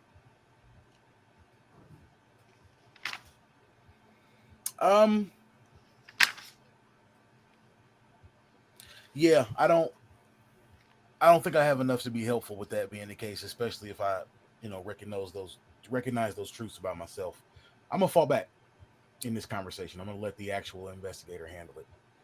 And well, there's two things you could do. You could fall back, but if you look at your player move list, you can aid another. You may not know what's going on, but you might try to help him in the position of the job if you so choose, or to hinder. I don't know why you would do that. Maybe it's Shannon's just that cool. Well, you said something interesting. Could I hinder Shannon's lie with those obvious questions about the way he is describing the scenario? Yeah, or do I need to help Brentron? You certainly can. But what I'm going to ask here is, in the course of doing this, you're saying you're going to hinder him because you're trying to focus on getting him to open up? Precisely. Okay. Are you going to be personal, or are you just going to do this professional? This is the time to be personal, if okay. ever.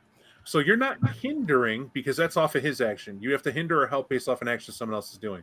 What you're doing is you're trying to influence another. Okay. That's directly what you're trying to do. So, give me that roll. Yeah. And Brennan, if you could, you're a reader person. 19. I got the hot dice. You got some hot ass dice, is what that is. Jesus Christ. I'm out of my depth. Do note this, and how this is explained real quick. Shannon, you see through him clearly. He's trying to help out, and he's doing the number one thing good cop, bad cop should never do. And that's get crossed in purposes. It's not that he's doing it intentional. What he does is, man, we're friends. We're here. It's just us. Let's have that chat. Let's have it out. Like you didn't do it. You did do it. Like, who'd you sleep with this time that caused all this to happen? Like, and it's fine. Like, that's not going to get you in trouble. Just come, and you realize he doesn't know dick about what's occurred at all. However, it does give you insight to him. He wants you to be innocent. Again, and this time it's confirmed. Where you could see it before, now I got you. And it's exactly why you will have a +1 in future endeavors against him in that regard. But he's going into it. For the Rita person, though, your partner's giving you an opening. Clearly, by him going at that angle and you're asking specific targeted questions, if you can ask specific targeted questions out of game. I love Kult for this. It's great. Your character has the ability to get that hot die roll. What questions are you asking to maximize and enforce that? One thing I want to know is, one of the questions is, how does he actually feel right now? I think I get how he's trying to present it, but I'm trying to see, is that like a genuine feeling? Because I get that he seems like overwhelmed. He saw, but I want to know if that's just a poker face. That's great. So that's question 1: is how are you feeling? Mm-hmm. I That's am to you, Shannon. feeling. Yeah, sorry. I am feeling, or rather, Shannon is feeling very defensive. You could tell that his actions are because even though he sees his quote unquote old friends, that bitch Tillian gas is still outside, somewhere, Careful, somehow. careful. When you're doing this, don't give extra. Mm-hmm. Right. He asked So you a question, just a feeling, not where it came from or why. You are 1,000% correct. He is feeling very defensive because someone else might be listening in.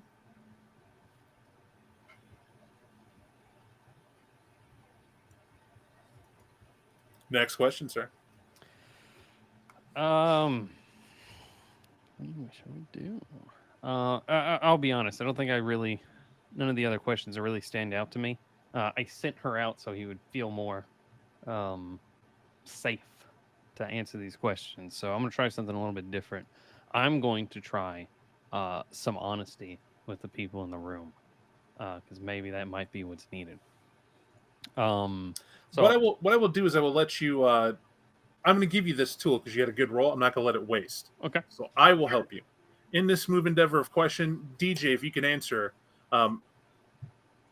well, if you think this is fair, I think you two have talked back and forth long enough, knowing both sides like I do, that there's a hope in hell that he could detect something very interesting that you've done. It's in desperation you've occluded specific details. You know you have. He knows you have. He could read and see that you've done that. He just doesn't know what, but he could tell you're nervous. You can't get that except you know that that's how you would feel if you were him. Why would anybody ever openly tell you when you're not private about what's going on and it's right there? Also, he already said he knows what you've been through. So he has an idea of what's going on. What I know he doesn't know is actually what you felt about Lockheed and the other doctor of physiology, whose name escaped me, but the other woman. Right, Rebecca. Cardeline. In short, give him that emotional feeling towards them specifically when you were talking about him. Listen, so I know them both. Hold on. I wasn't asking you to. Oh, the feeling. The feeling towards them. Need. He'll tip off that as he says their name, the intonation of Rebecca's name or Davin's name is said with one of need, not with one of hate, but almost as if he's attempting to cling onto a memory of theirs.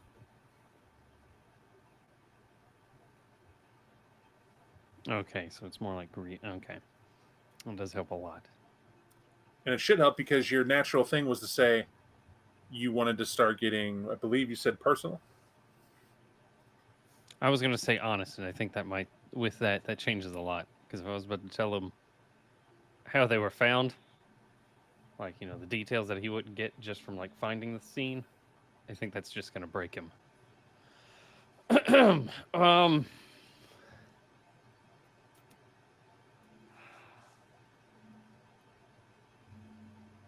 God, this is a fucked situation. Aiden,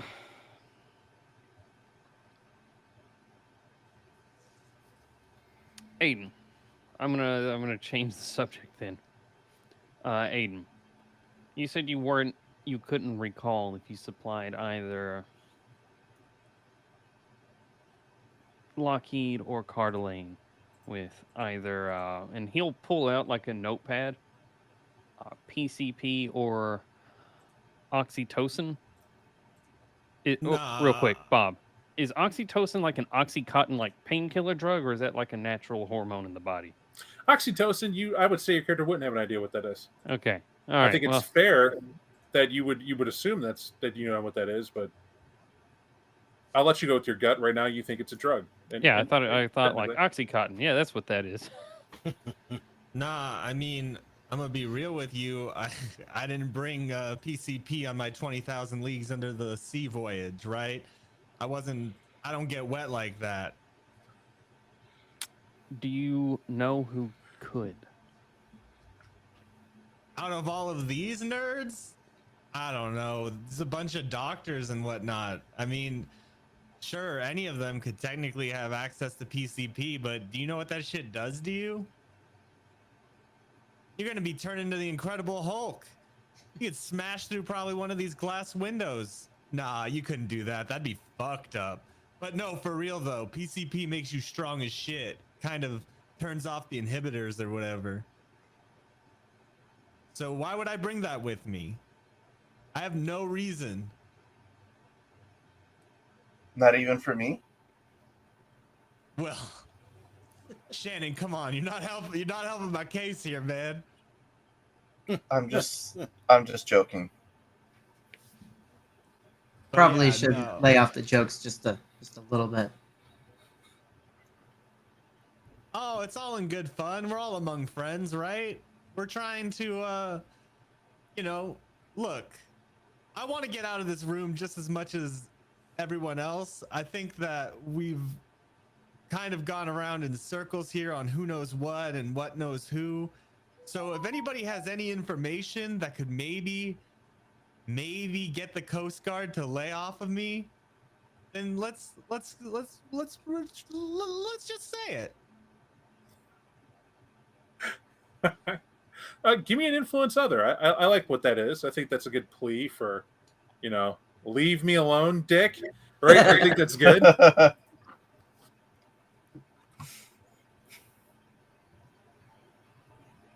Oh my god. We'll figure it out eventually. I think it's shortened to IOP. I believe you're right. If anyone's wondering what the hell I just said, it's a dice bot shorthand. Okay, and rightly so. This is going to go to everybody. This is in general, but I will say we'll give it to the agent. That's who you're more or less directing to. Can you lay off, man? I'm like, what have you? But his appeal is about as effects you as much as it sounded. What is it filled with? Guilt. It is somebody who can get a hold of PCP. You knew that before you asked that. He does know he could talk to get all this. He is the guy to get things. And he was more or less billed as such. Now, that's not what you're here for. What he has done is not illegal. Just because he knows the right people to talk to at this place to help facilitate whatever it is they hired him for, you're not here for that. You're here for a thing in particular. Now, I can help you filter that out. What would be the point in figuring out where he was getting stuff from whoever? Where are we at with that? My thought is if I could find out who supplied it, they could tell me who they gave it to, because there's a chance that this amount of PCP, if someone took it other than Lockheed or Cardelane, then we could identify either one of the other two corpses or the person who killed these others. Now, remember the notes that you have. It says on there that the CGIS is trying to identify the other two. That's waiting on welcome to lab work. They have to wait for that to come back before they know anything. But they gave you what they have to start the investigation and get it going, so you have that. Number two, you're not here to care about it's who did it. Nobody gives, in any investigation, homicide doesn't give a shit about who supplied what to who or why. They care about who did the act, because people are still in danger when you don't have that person caught. Right. And I was hoping that if it wasn't one of those two, then maybe the person that got it did it, but it probably wouldn't be that easy. I'm just trying to not leave. It very well may be that truth, but what you're doing right now is you're asking the one witness you have and you've already implicated, was it you? Mhm. What were you on? Well, did you help? Was it you? That's actually what you're saying by your questioning. What I'm trying to help you out is curb the investigation and get your results. You're here interrogating him to get what exactly?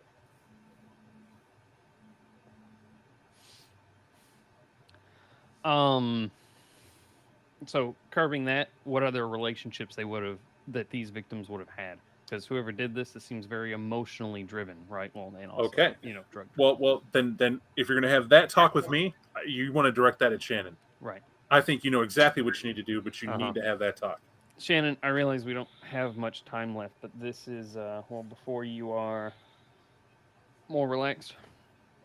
Whoever committed this seems very, very intimate, very extremely emotionally driven. If you know of any relationships between Cardelaine or Lockheed or any other intimate relationships they had, I need to know this. Because if you tell me that, if you share that with me, then we can clear you of any suspicion. Right? That's what you brought me down here for. That's why Jeff and I are here. Why you asked for us, because you need friends. But for us to be friends and help you, we need you. You have to tell us what you're holding back. If you are. Shannon will put the cup down a moment, and he'll dig through the desk for a pack of cigarettes, which he'll grab one and loosely place on his lips before offering the pack and sliding it over and lighting it up. He'll push some of the locks away from his hair.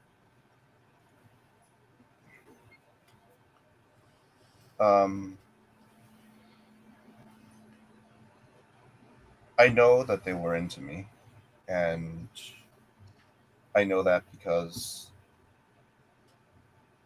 well, I fucked them. So that's a thing. I'm gonna need you to pause.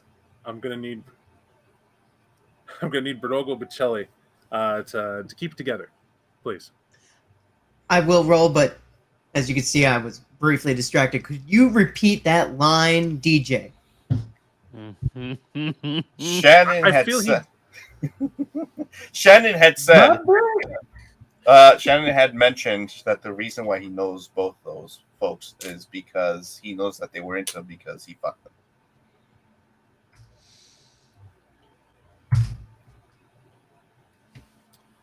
Okay. As it says, do yourselves a favor. Please pick the condition you'd like to take from here. I can help. Why I said that this will happen, I will describe the feeling. To keep it real, one of you will feel definitely like a betrayal. You had thought, hope against hope, that even with time apart, you still had the relationship you both had all throughout high school. That it was a thing that you shared, and it is something very, very dear to you in terms of that intimacy, in terms of sexual contact. And it was almost like a secret between you two, and it was wonderful. It's what you still think about. You're here helping out because of it, and you don't mind this closeness. For another, it's somebody who cared about you, who you thought so much of, you almost put on a pedestal, that just revealed that maybe you're not special. Maybe this is every day. Maybe you were so beneath that spectrum that you didn't even rate the physical contact apparently everybody else got. And so that comfort was never for you. And it wasn't even that you weren't receptive to it. You're not even aware you were receptive to it until just now, to hear that he was that way with somebody else. It's infuriating, but then you're trying to check it and sift through it right now, these big feelings, and decide what it is you're actually making of it. So I'll leave that to both of you to decide what condition you're going to add on to, as it says. I'll pick angry. I'm thinking the same thing. Okay. There it is. And why we call it, because that's an official, I like to call a drama bomb. He says it matter-of-factly, but I want to let you know, investigators, he says it ice cold. The very way he delivers it was like, whatever, I fucked them. And he went to move on, except the reactions in the room, and particularly for the Avenger, or not the Avenger, excuse me, Louis? the veteran. it keeps you on notice. Because you don't know the full story. You've been watching everybody else. It's weird to you that you still see the engineer in the room. And we're going to talk about the case with him here. But I guess friend is a friend. You get why the fixer, dealer, whatever the hell he is here. But you notice the sudden change. Because, well, they didn't fail it. The keep it together role wasn't as kept together as they hoped it was. Yeah. Aiden will reach across the table when he says that and just say, be like, "Oh, so you fucked him? Yeah, we've been here almost 30 minutes and now you fucked him. You fucked him. Okay." And he'll take one of the cigarettes out and start like slamming against the pack. He's like, "Just like that. Just like that. You could have said that 25 minutes ago. Just let us all know. Just rip the Band-Aid off, but now you just let us know that you fucked him." Jeff will just look at Shannon and just shake his head like an old man witnessing young mistakes. And how long have you been doing this? Not long. Listen, it doesn't fucking matter, all right? It's not like I loved them in the first place. And anyway, if you were in my position, you would have done the exact same thing too. You have no idea what these people talk about all day, all night, all right? I'm the victim here. I'm the one being interrogated. Why aren't you having a conversation with Rebecca and or Davin? Huh? What? I do need Shannon to give me a keep it together roll, and for an entirely different reason. You guys have set it to a timer of 20 minutes, but as the chemicals of the body do happen, Shannon getting more. Well, the reason why Shannon went to the Ludes in the first place was nothing was working and had to maintain. And now saying this and being challenged, and people are rightly angry, they're feeling some type of way emotionally to it as well. However, Shannon's ice cold. That's all I'm gonna say. You managed to keep it there. Although you feel excited, it's like a waking up. It's almost like you had some coffee. All right, sir. There's my roll. Oh no, I saw it. That's why I said instead of you passing out or being under the influence into the effect, we're just simply gonna say later on. I'll reserve this because I think that it's for a later time. None of the others work here exactly. And what this was for was primarily is whether or not what you were feeling was going to kick in emotionally, either deadening or enhancing what you were feeling. You're able to handle that. You do feel yourself feel a little, like anybody on that stuff. You feel a little weaker in the limbs, kind of more relaxed. Mm-hmm. And you feel it definitely kicking in like a wave. Like your next breath you take in, you can take in an impossible amount. But you tough it out. They would never notice unless you let them.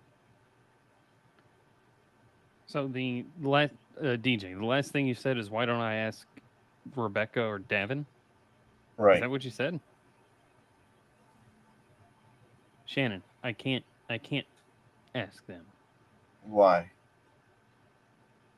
What? Shannon, they're dead. No, they're not. All right. I think that's Dr. Feelgood kicking in. Where's Mom? Is she still outside the door? Yeah, I'll go to the door. No. Hold on. Before you go, what do you mean you're dead? Didn't I just tell you that he went crazy on him? It was him. Shannon, you said you came across the scene. What did you see? He brutalized another person. But he just listen. How about you get back to the point where you're telling me that they're dead? Shannon, he was brutalizing another person. What person? Was it Rebecca? Was it another? It was a woman. She had long hair and a nice set of tits. But yeah, that's all I remember. It's kind of hard to tell when you're looking at them from behind.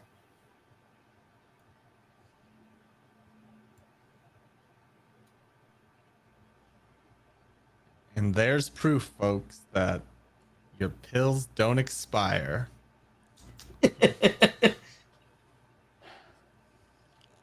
Yeah, I guess it is. I'm not in trouble, right? I told you everything I knew. No, you just need to rest, Shannon. Well, we'll take it from here. You'll take care of me, won't you, Aiden? Yeah, I got you, Shannon. Come on. All right. You're a bastard, DJ, and give me that roll, please. I just gave it to you today, if you don't mind. You got it. Which one? Which one do you like me to make? Your advantage, sir. All right. 2. Got it. And charisma +3. I'm pretty sure it's +3. Yes, it is. All right.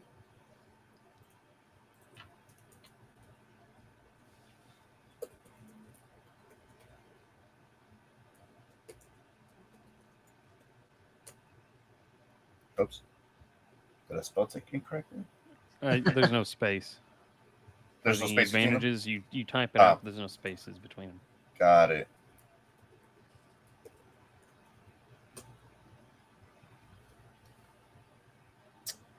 Well, sir, Damn. like it says, you can only take one, save 2 later. You can take all 3 now. I'll take all 3. I think I'll choose Aiden to be the one to take care of me. I'll make Evan, who seems the most aggressive, not want to harm me, and I will ask Louis to confide in me.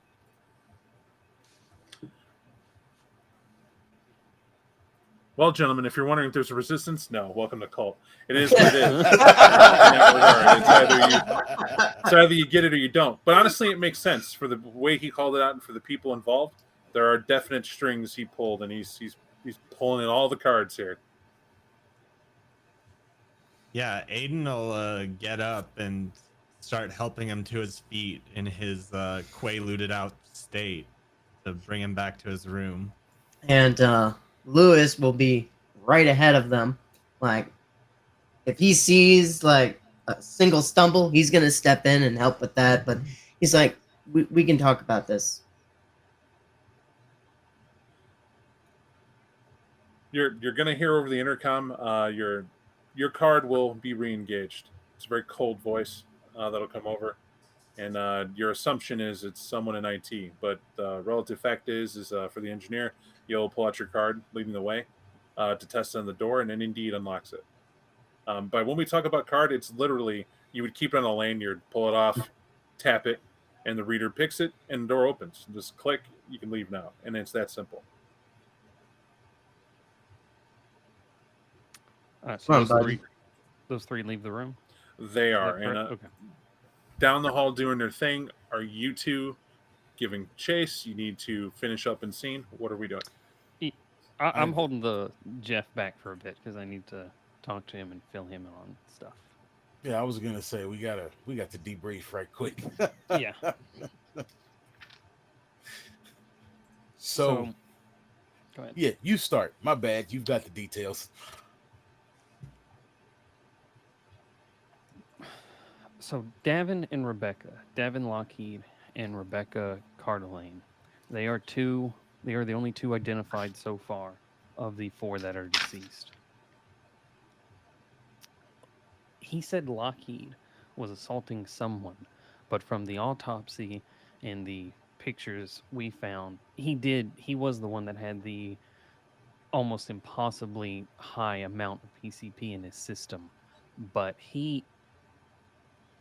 Cardelane broke a strap-on off in his skull.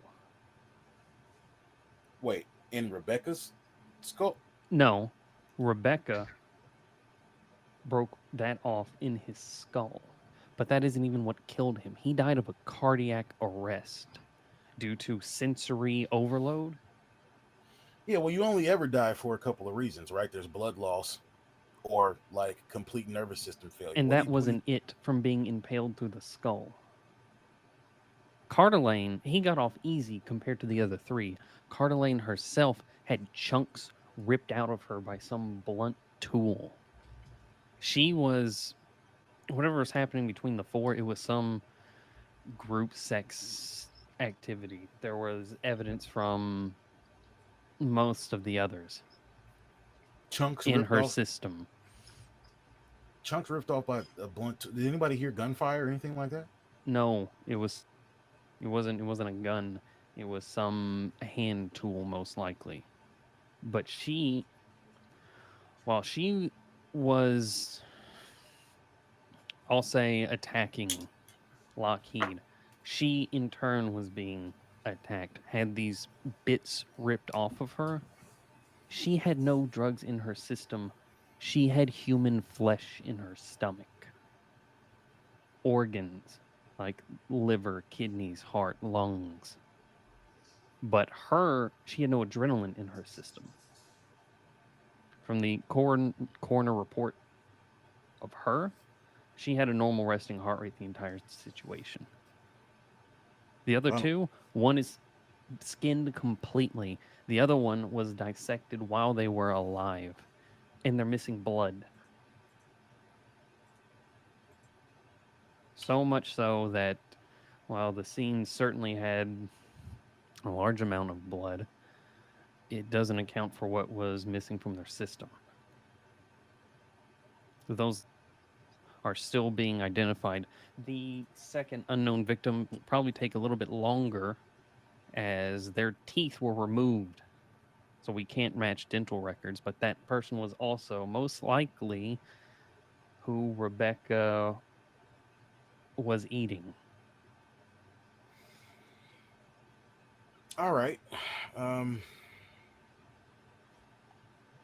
That's a lot. Yeah. That sounds like some kind of ritual, like science fiction, horror movie type shit, right? Did this report came from one of your people, right? This didn't come from inside this building. So, Mike, I have to ask, if you like to see through the illusion. Oh, and you won't be able to answer that until you make that roll. So I was gonna say that would be so. It would be so convenient if I could see through the illusion right now. Unfortunately, I've been rolling like shit today. Oh, buck up, chum! It can't be that bad.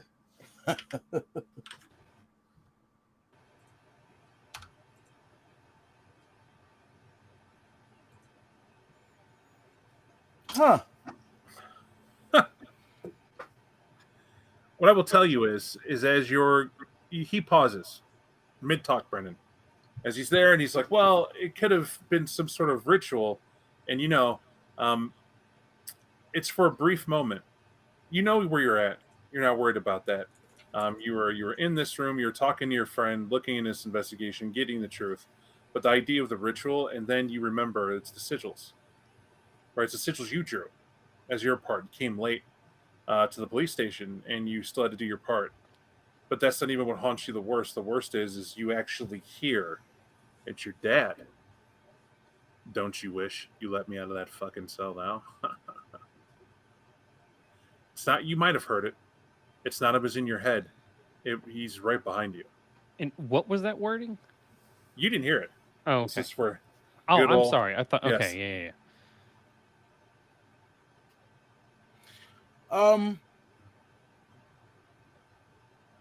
Brendan, you'll see me.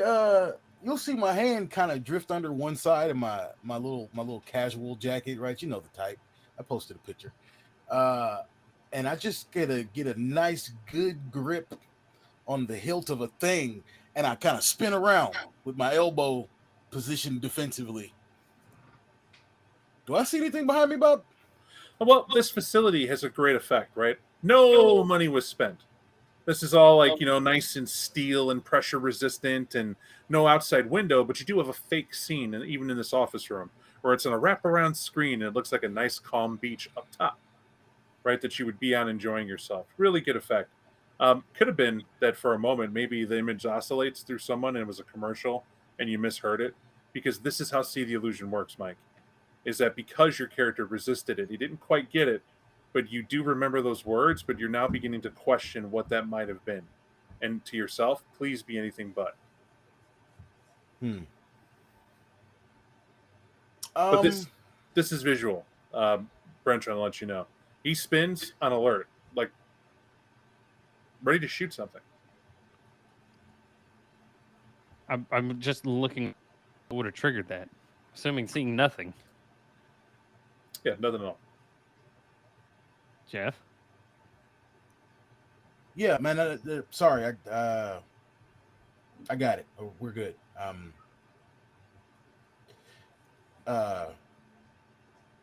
Yeah. So that's you said lab work's coming back, and we'll get more details on those people we couldn't identify soon.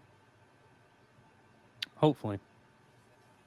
The whole situation was part of the delay was after the Cardelaine autopsy. The coroner retired immediately after that.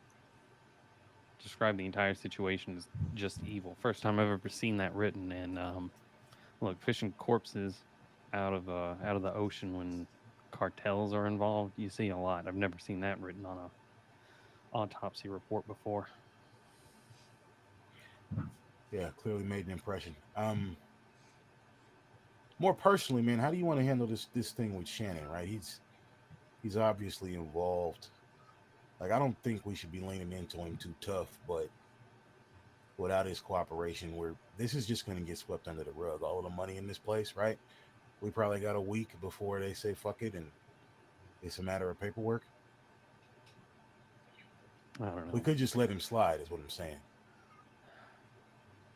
Like, what does the Coast Guard really care, right?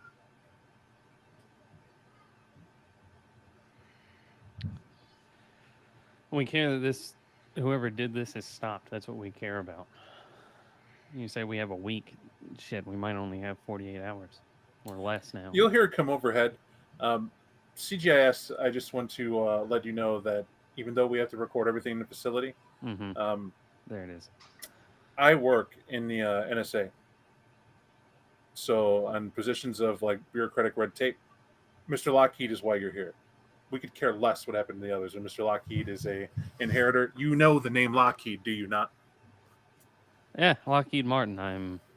We know it very well in the United States, and we would like to keep it that way. Accordingly, the situation you're not in anything but to find out why somebody would take him out. Now, I would give you reasons, but you're the investigator.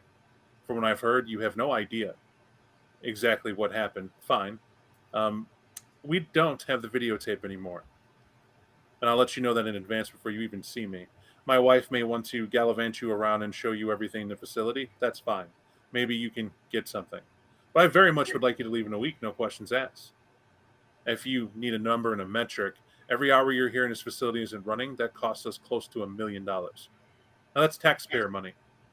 We're here to actually do something well. Now, aside from what you see, yes, there is a double involvement here for the United States Air Force and the Navy, and that's classified.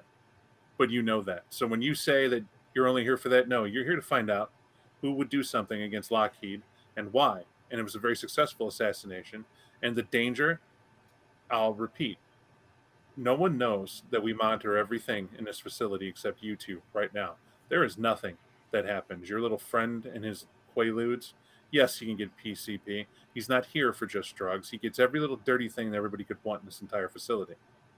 And if you couldn't know that, you're an idiot. Because you know him personally. You should be able to get that much. Yeah, I did. Finally, I'm also going to add that maybe this helps you. Your men right now are enjoying the finer luxuries of this facility, and it's the best that I could do to keep them distracted. They want to go to the one place that we can't figure out how there was no camera footage. Every inch of this facility, I know. When some shark bumps into the outside of the hull, I'm the one who's putting a Band-Aid on it because I feel that shit. And because my team doesn't have it, we're in the command center. We went over top to bottom. We don't know why it was shut off. We have literally a 4-hour block of footage that isn't there. That's what your friend knows how to do. Shannon's a very dangerous individual, and I'm only going to warn you once of that. Beyond that, he has a week window for me to care, because after this, I'm going to fold this under exigent circumstances. Sounds great. I'm going to label it as the Russians, someone infiltrated. And then I'm going to give the Lockheed Corporation what they're looking for. And then we can return to our business. However, someone's going to lose a lot of money. And if you know bureaucracy, that means someone's going to start losing their job. I don't know how comfortable you feel. You're on the hook. Noted. You said my team is being kept from that area. Are the both of us, Jeff and I, from that as well? Or can we go? I am making a command decision to interrupt and merely tell you all these things because I feel for the moment we're on the same side. I thought you would be some asshole to come in with an entire team and tell us how to work our facilities, so it was necessary. Now, it's not necessary. I'm willing to let you in the area, but I'm going to tell you, you asked Shannon why he went into the diving tank, which is where this is. You're not, I don't know if they told you this in the facility drop. It may have taken you some time to get down here, but that's just pressurization. That's why you spent that half hour coming down here. But you're not even in the trench. You're near the trench. Like, you could see it. We have a tour. You can go over the right outside spec to see it. All the clever lights that nature hides down there. But you would die to be down there in a facility that wasn't a special sub that can handle that pressure, etc., etc. But I will point this out. The dive tank you went to is the one we use for that sub to mount up people, and it does overlook the trench. So make of that what you will. But I will let you know that when you want to go there, you simply go there. I'll grant you access. But only you for a reason. And no, forensics didn't clean up. The medical team did. They came in and got the bodies. And what's left there is just as is. But you'll find something weird about underwater that probably exists the same thing in space. This stuff does not deteriorate like normal. You will see what they saw. But those reports are top of the line. The medical expert team, I'll tell you right now, there's a facility up on surface that amounts to what they spent here for their medical technicians here. And they could give you intense information. That's why I'm telling you, when I heard you say that you CGIS sent out to get a report back on the other two, yeah, keep hoping. Great. All right. Well, shit. Thanks. You're welcome. And you just hear it cut off. Yeah, I'm gonna eat something, and I say we just go see what we can see. I guess.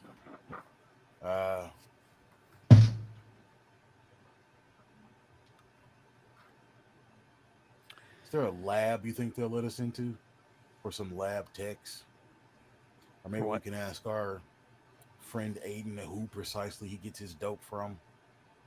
Because what you described to me can't happen, right? I've seen people do a lot to others. I don't. Something don't make sense, right? It makes me feel like there was a fifth or sixth person involved in this situation other than Shannon. But I'm not a cop. It's just there's holes. You're a lying liar who lies. A reminder: you're more than a cop. See, cops, they'll stop at a certain point. They got wives to worry about. They got beats to cover. They're thinking of promotion. Remember, I only revealed that part of you that you wanted people to know about. You're a person who is classified, and by classified, you do some amazing things. And this is no different. The fact that you're at the tip of it and need a break is because you just got information you need to chew on. Now, you could make noise, look at connections, do whatever, but you just heard why maybe certain organizations like your U.S. government doesn't want people nosing around, and they want a quick answer. Right.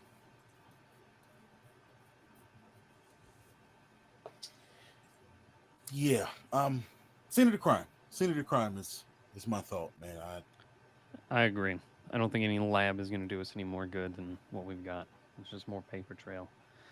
I don't think that's anything we really need right now. We're going to have to talk with Shannon, but that'll be later. All right. As you guys are about to leave, I feel the scene's closed, Yes. at least at this moment. Where we're going to pick up is identifying where Shannon is thinking to go. Are you taking both of these fine young men to your room, or are you going somewhere else? I think he would go to his room. He'll wake up from his stupor and look around very quickly to see whether or not these two gentlemen are surrounding him. And if they are, he'll be like, I just had the weirdest dream ever where I was told that apparently David and Rebecca were dead. All right. Which I think is impossible. Hold a sec. And that's because I like setting scenes. In terms of you guys walking, know the facility you're in. This is massive. As the first picture indicated, as you can imagine, underwater, almost sci-fi exhibit would be, you guys do have to come up from the bottom, and it takes its time. However, pressurization is throughout the facility, so it's not like it was before. This is a matter of waiting for an elegant elevator to come get you and other personnel to go back up. This is an embarrassing walk for two of you. And for Aiden, it's everybody seeing you with Shannon, and that doesn't bother you. What bothers you is that Shannon is not at 100%. They get to see him weakened, and that's never a good feeling. However, it's also comforting that he's choosing you to lean on and get you where you got to go. However, you do feel important, Michelli, just to let you know. Your character at the forefront, get the hell out of the way. You know, Shannon's got to get up to where he's got to go. It's just bullshit.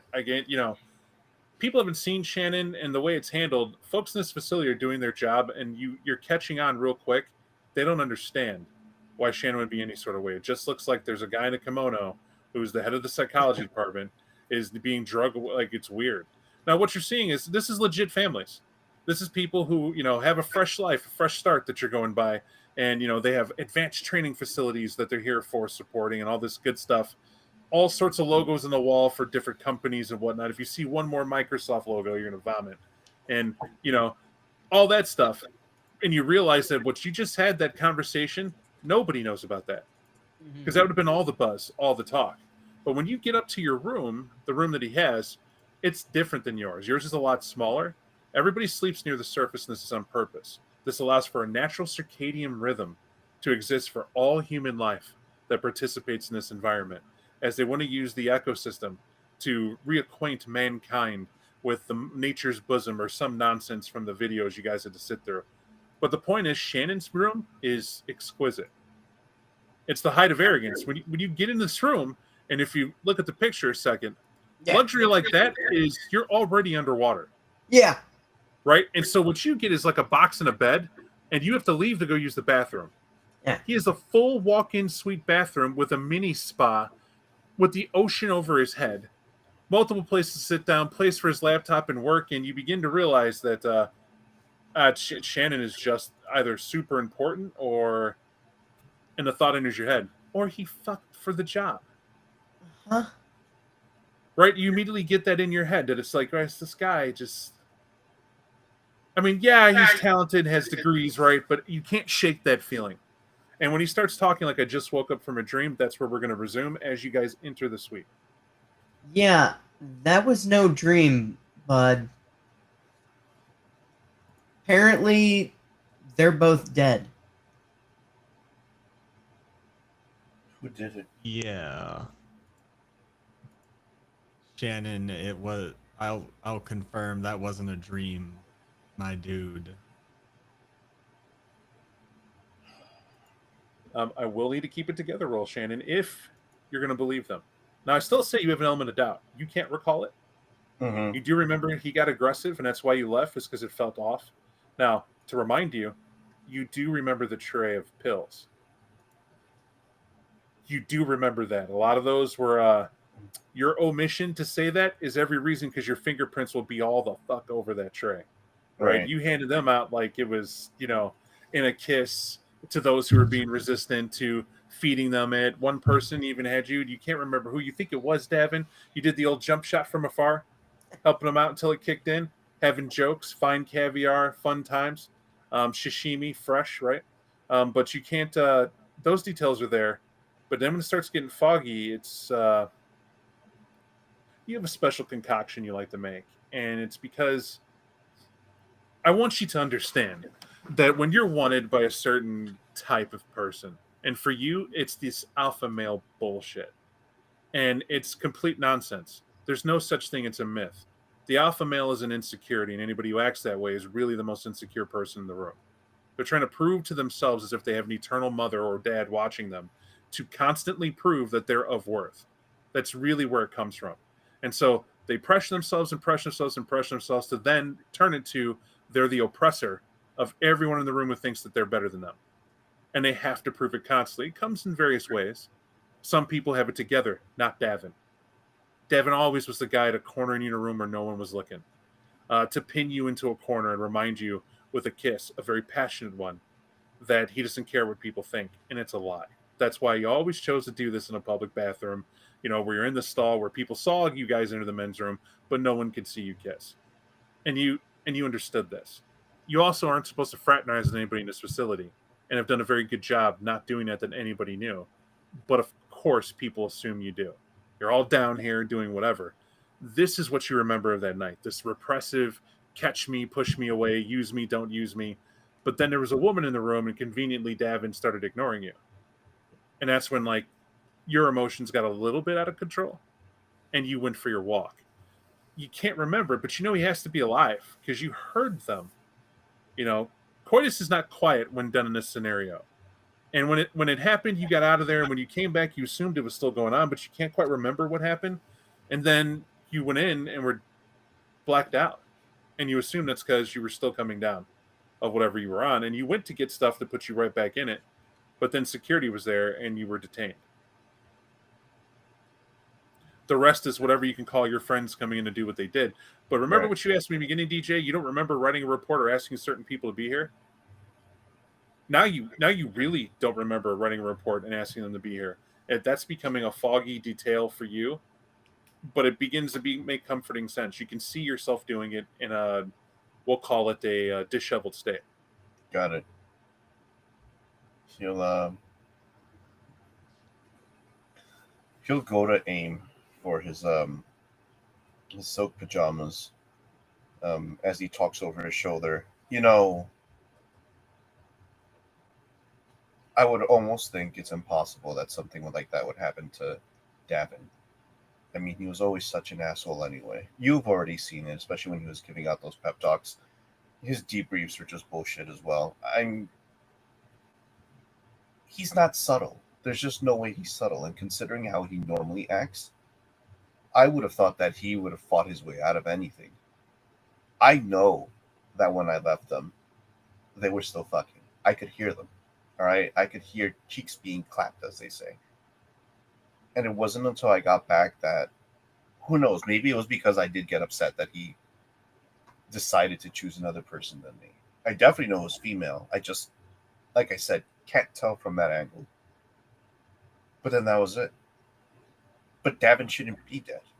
I could see Davin killing someone. I mean, there are a couple of times I make sure I black out just so I don't have to deal with his shit. But him dying? No way. And Rebecca?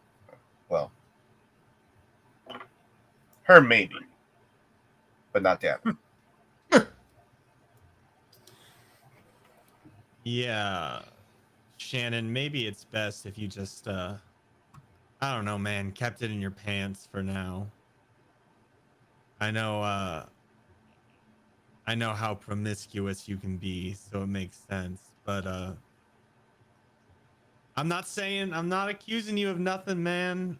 Just hear me out. I'm just saying it makes you not look good in this scenario, and I'm trying to cover for you as much as I can, because we're homies. But I mean, if you're going around fucking everybody in the kitchen sink, then it ain't good for us. He'll turn around and he'll lean back with his back against the sea, and he'll stare at Aiden before looking over at Louis. He's like, you don't know what it's like. Or maybe you do, or maybe it's because you forgot what it was like. Remember that part about being bullied? Do you think it ended just because we got over here? Do you think it ended just because I'm over here?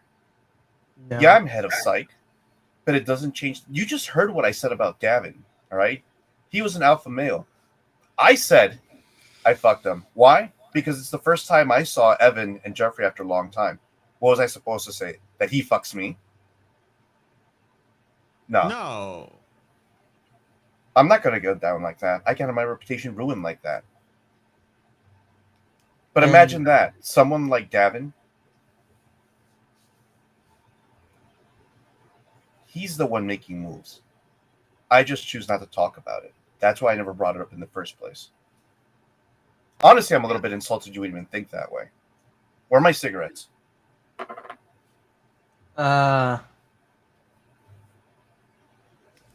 He reaches into one of it. He's patting down his coveralls right here.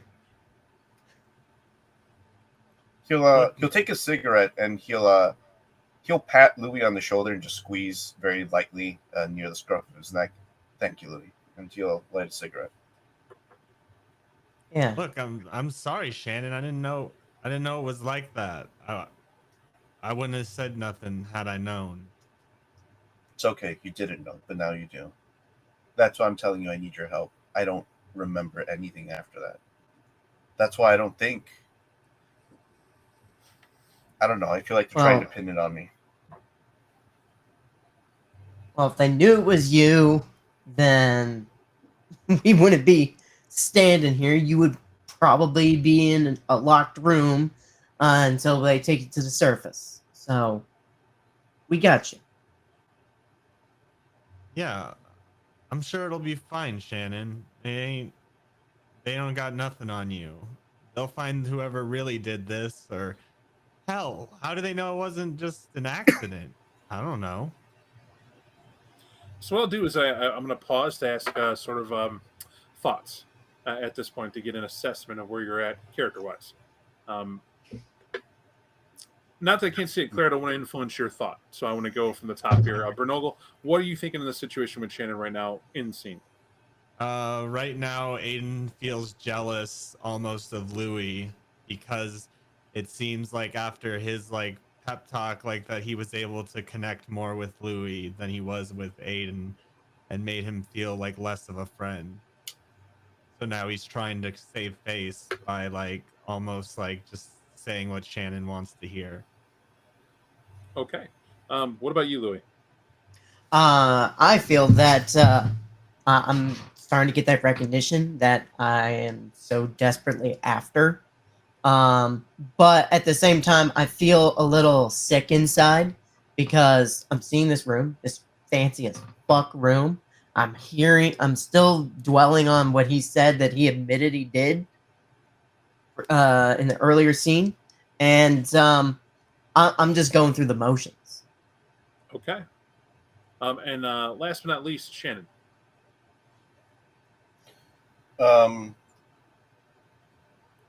Man, maybe I shouldn't be taking these drugs in front of my friends as often. That's really reserved for a separate crowd.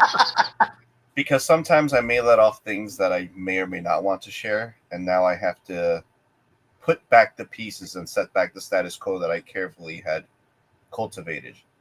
But now I'm put into this position, so I got to make sure I throw some heat off of me. As it is, you set something in motion and said that you wanted them to do something for you. At this point, it is possible to reinforce it if you feel you need to, or you're going to let it be natural. But from hearing this, I'm going to say that nobody feels that any one of you is being manipulative or lying at this point, which is it's a lot considering who Shannon is.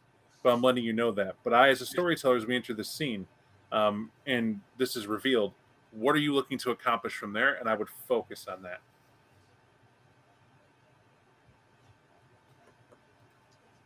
Shannon would like for them to prove that David and Rebecca are actually dead. All right. And then that's going to be hard for, I think, DJ to... I get what you're saying, and that's why I was doing it, because it felt like, I don't know if you felt this, it felt like we were spinning wheels at a point, because three people didn't know how these characters would interact colliding in alone, except you just heard some pretty insightful things that I think make more sense. To this end, I'm going to let you... it's not influence another. You already rolled it. Repeat it. It's the... what am I thinking of? The victim one. Perpetual victim? Can't remember it. Thank you. Yes, that one. That evil, insidious little advantage that shouldn't exist in any game, but exists in this one.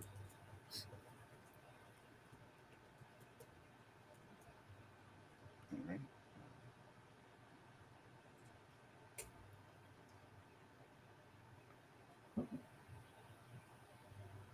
So you got choices right here, right?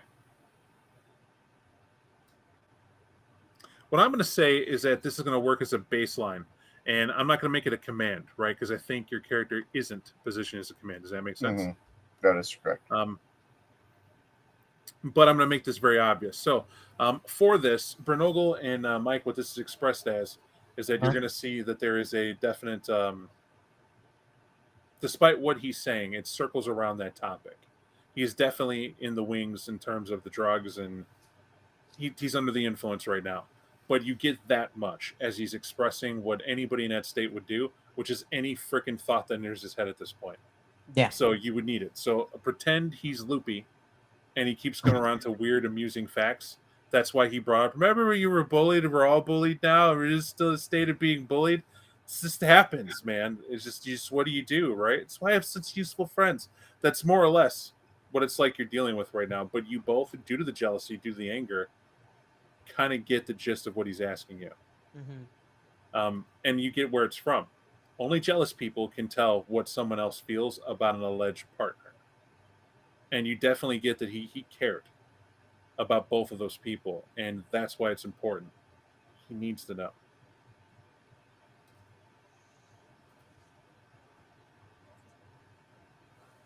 Well, how do you want me to go down there? Try and go down there and see? I don't think they'll let us. Or I don't know, man. Aren't you the engineer?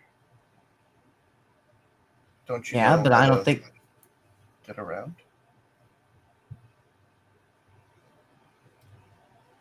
Yeah, I think I could figure back way into there and see if I can get at least a view of the scene. That's all I'm asking. I'm not asking you to get involved with anything else than both of you, just confirming it. All right, I need to know if it's true. Okay, well, Yeah, Shannon. I think that we can handle that, right? yeah, we just scenes probably medical probably moved them, which means they're either in the medical ward or some kind of storage. I'm gonna go on the bet that they're probably in medical right now. Yeah. Yeah, Aiden you and I stay can just, here. yeah. We'll go take a look. Okay. Do you need us to bring you anything back of water? No, Bourbon? no, I don't know. no water. If anything, I'll just call for it. I really just need to get a little bit of rest. The rest that I have been in is not really rest at all. I promise you that. But he'll grab his cigarettes and he'll walk over to Aiden and place it in his palm, and he'll let it linger there for a moment as he trails his fingers past his own. He's like, "You might need these." Yeah. Hey, thanks. Could always use a smoke for No, the road. thank you, and he'll saunter back over to his bed and just kind of get there. And he's like, "If you need anything, just ask for me. Wake me up. Oh, and please help out Evan and Jeff. I know that Evan is probably still upset with me for whatever reason, but we're all here now, right?" Yeah. Yeah. Gang's back together. Right. And he'll lay back on bed. Aiden will pull out one of the smokes and light it, and then look at Louis, and then he just kind of blow the smoke out the side of his mouth and say, "We got our work cut out for us," and then start heading out. It's hard to say anything but, am I right? 2 shakes here. As you're getting into bed, Shannon, there was a problem with you in alone time. This is often why you're not alone, and you professed this already, right? You more or less said this to everybody, Mm-hmm. and it's more than your thoughts wonder. It's a hell, honestly. It is because you're in so many relationships. It's hard to remember, even for you, what exactly is the way you want to be, and you're kind of feeling this right now. You detect the yearning of your friends and what they really want. And of course, what they really want is you, but it's wrong, isn't it? It never works out. If they know that you have a relationship with both of them, what are they going to say? What are they going to feel? And it's in that vein that you start having that conversation, maybe even thinking about um, one person you guys all knew back in the day. And was she a redhead? What was her name? Do you recall it? Does DJ remember from his notes? I do. If I remember correctly, it was Heidi. Heidi. Clemens. And this definitely helps you, sir. I'll allow you to post her picture for that. This keeps it nice and tidy in my book. And what it is that Heidi um, enters your thoughts, and you start remembering what she made you feel like, how it came effortless to her to seduce anyone. You felt like it was women, men. It didn't really matter to her. She was everything to that effect, and not in ways that are untoward either. It wasn't like Heidi was impolite or overly aggressive or anything of such sort, but she had that right amount of evil that people look for. There's no other way to put it. She looked almost sinister, and it drew you to her, and you knew she was so sweet. She simply cared and held this facade of having her shit together when reality, to her, everything she did felt new and risky. And that's who you're thinking of. So as you lean back and getting relaxed and about to drift off to sleep, trying to, I would say it would be the effect, shed a new skin, a new angle, and two new people who are brought back to your life for a reason. Your phone rings, and it does kind of creep you out that there's no number. It's just all zeros. For fuck's sake. He'll pick up the phone. Carmichael. Hello, Carmichael. And it's Heidi. You'd recognize her voice anywhere. He sits upright. Heidi. Hi, babe. How you doing? It's been a long time, hasn't it? Yeah. Where are you? Well, I called you, silly. Don't I get to ask you how you're doing? No, No you're small right. talk? You're right. I'm just fucking with you. Shannon, I understand that you're in a situation, but I want to ask what you really want. I mean, at this point, if I'm guessing, you're wondering about a lot of things. But nothing's more important than what you want, like always.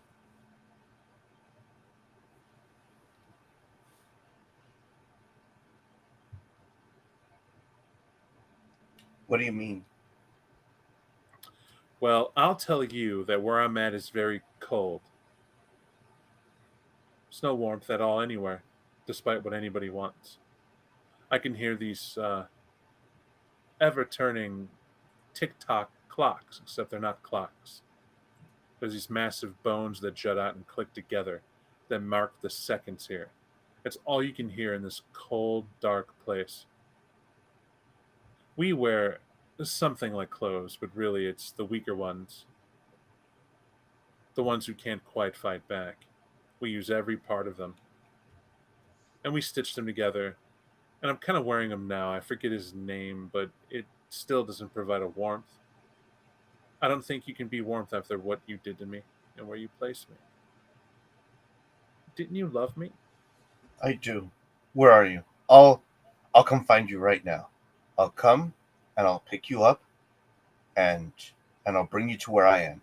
It's cold here too, but my room has heating like you wouldn't believe. I want to believe you. And I knew you'd get this point, but I need you to put something where no one can see. The first number in my phone number where I'm at. Can you do that? Anything. Well, numbers work differently where I'm at. You understand that.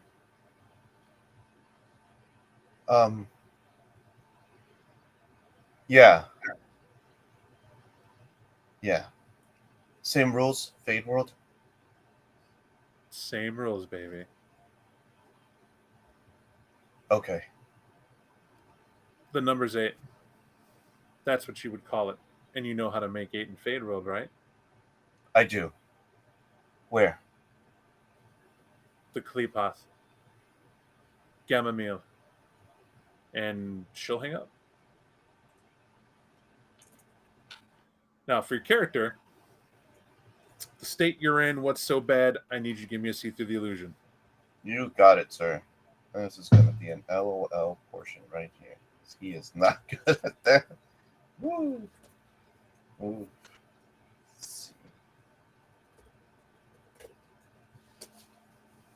Oops, I messed that one up. See-through illusion. Oh, that's right, because it's separate words for that one. I thought that said see through rough things, so I was like, this is getting interesting. Oh, that didn't work. Let me see. Maybe it's STI. yeah, STI. STI? Got it. Thank you. I believe so. I'm almost certain you're probably right. Shorthanded. Hell yeah. There you go. Nice. So exactly what occurs is that your character, and it was already kind of role playing through it, but you begin to kind of see something when you hang up the phone. It's a shimmer in the air. It's very brief. It's as if somebody wrote on the rusted part of what this wall would be in your room, which is impossible. Your wall has like this some sort of fabric. You never know what it is that's put over it that they put in every hotel. Easy to clean, kind of comforting, keeps the warmth and sound down. And but it looks like this old rust. And on it begins to hear a scratching noise. Something with a normal human-looking hand, but is covered in like what appears to be seaweed and maybe sludge. But the hand is very white, right? Not pale, but cold, almost as if frostbite should have set in. But the fingertips are what really bother you. It's long, elongated nails, jagged and yellowed, some broken. But it's on a female's hand, and you begin seeing it just start scratching in the rust. This odd symbol. It'll be a minute before you realize you're not seeing anything scratching on the wall, and you're kneeling in the whirlpool that's there, and you're scratching something in the bottom of the whirlpool with your own fingernail. It draws blood. Your nail's definitely broken. The pain kind of snaps you out of it in a state that you're in, and you can't believe you drew it. And you're starting to try to piece together what, how, and why. And the one thing you can't escape is that she said a name, and it should have a familiarity to you, and you can't quite put it together, but you know what it means. The name and symbol, anyway, I'll send to you shortly in a message. But it's something that does frighten you. It frightens you because nothing you've ever drawn before was more real than right now. And you know exactly what that name is. You just don't know how you know. And you're starting to think, Fade World's real. It's the most insane thought you've ever had, because you know you dreamt about it. You found the artist's work online to prove to you the images weren't real. But that name with the symbol, it simply shocks you awake. And we'll pause there. The investigative team that we have time for here. We were going to the med bay. Is that right?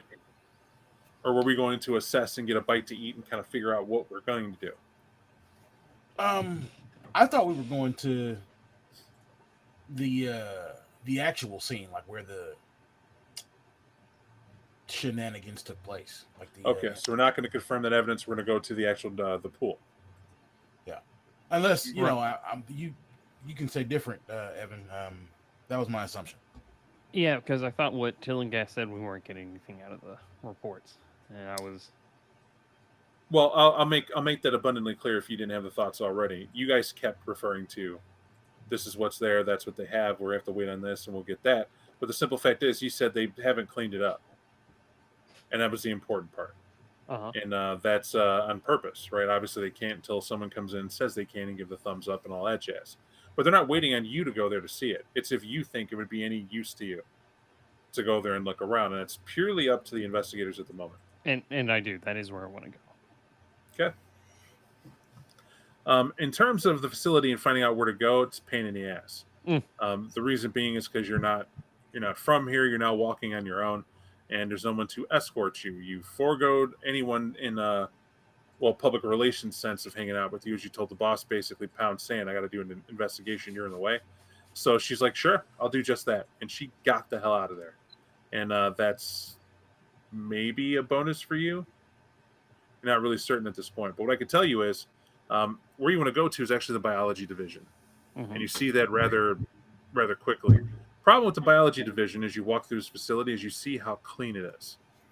It definitely bothers you. By clean, this looks like the type of place that when you turned on a movie and saw it, you wouldn't believe it's real. But I assure you, it is. Right here, this lab that you do get access to, as he promised you would. You can see it's shut down. It's been cleaned, and by shut down, no one's operating. There's no need for anybody to be here at the moment. And this is the actual investigative area. What you'll see is that there's a placard outside which shows you all the companies that invested in it and the new science that's involved here and what they hope to do. It's based on minerals that somehow, whatever super mineral they might find, it's the most sophisticated thing to quickly assess and find out what they want to do. You're not really a medical guy at all, so being in here and seeing that this is labeled biology, why do you care about minerals? And you begin to wonder. But you have to let it go. Past this room, there's another hall that leads down into a waiting pool. It's a big circular waiting pool. Obviously, it has it's windowed through so you can see what's down below. And he's not kidding. The Marianas Trench looks like a black void, even from here. Right, light's already hard to see where you're at for the platform in of itself. There is light that they use in the outside, gentle light, I should say. It's a light blue color on purpose. It's to give the impression of things that would be down there. They might see this and leave it alone, or they might have interest. No one's really caring. The aesthetics, and maybe engineering can answer the question, but this is beyond you. To your perspective, that's great. I'm about to enter a place where there's supposed to be blood and whatever nonsense everywhere. But the diving pool itself, as you look at it, you look around it. It's like they cleaned everything up to this point. And whatever they were doing in this room, it gets weirder because he said everything here is evidence-wise in there. And you may have a lot of it in your file, but I'm going to repeat it because Mike ain't seen it. It's new to him. Let me get this going. Into Exhibit A.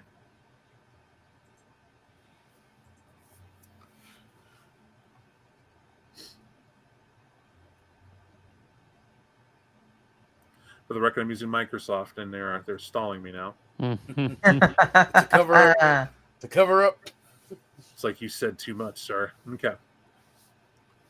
Without a doubt, if you're wondering where Quaaludes came from, let me label this too so we know we're going to look at this later.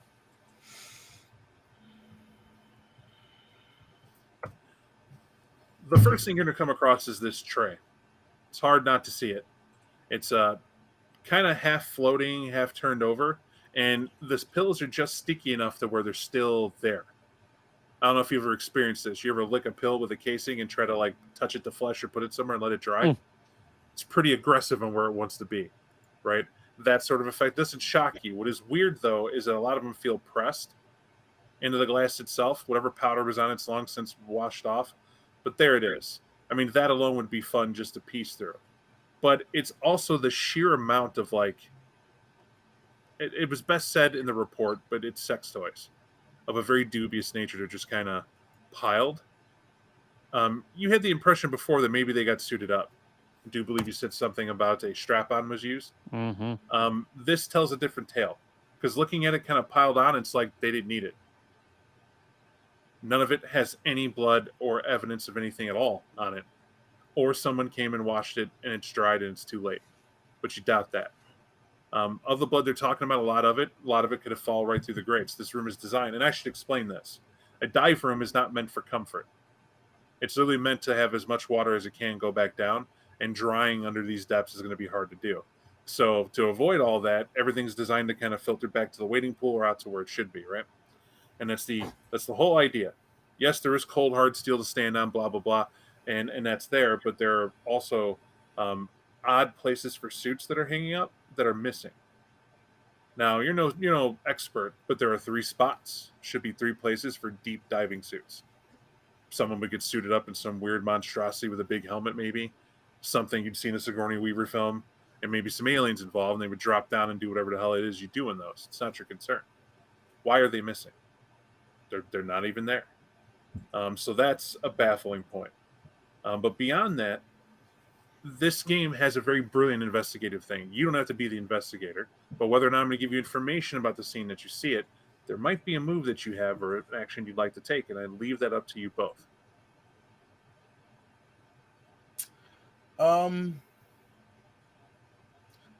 Well, I don't see.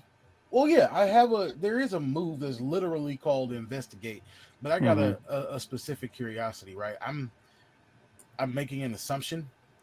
Is there any way, as far as maybe doors that are open, buttons pressed, levers pulled, whatever, that I could figure out that these diving suits are missing because they're outside? Or What I could tell you is no. okay, Right? Use logic. If you were in the field, yes. If you built this room, of course. If you did any work in here where it involved that, absolutely. But right now, you're as ignorant as anybody else in seeing a room that has that. However, your investigate allows you to ask questions. Right? That's the point, which is why I'm going to get used to that. That's the move you want to make, and that type of question you want to make after you see the results of what you can ask. okay, all right, got it. I mean, it's good to give me the reason set up, though. That's something you always want to do. Oh, yeah. Before you roll, would you guys have to aid another? Or were you just going to say, we'll take one and call it a day?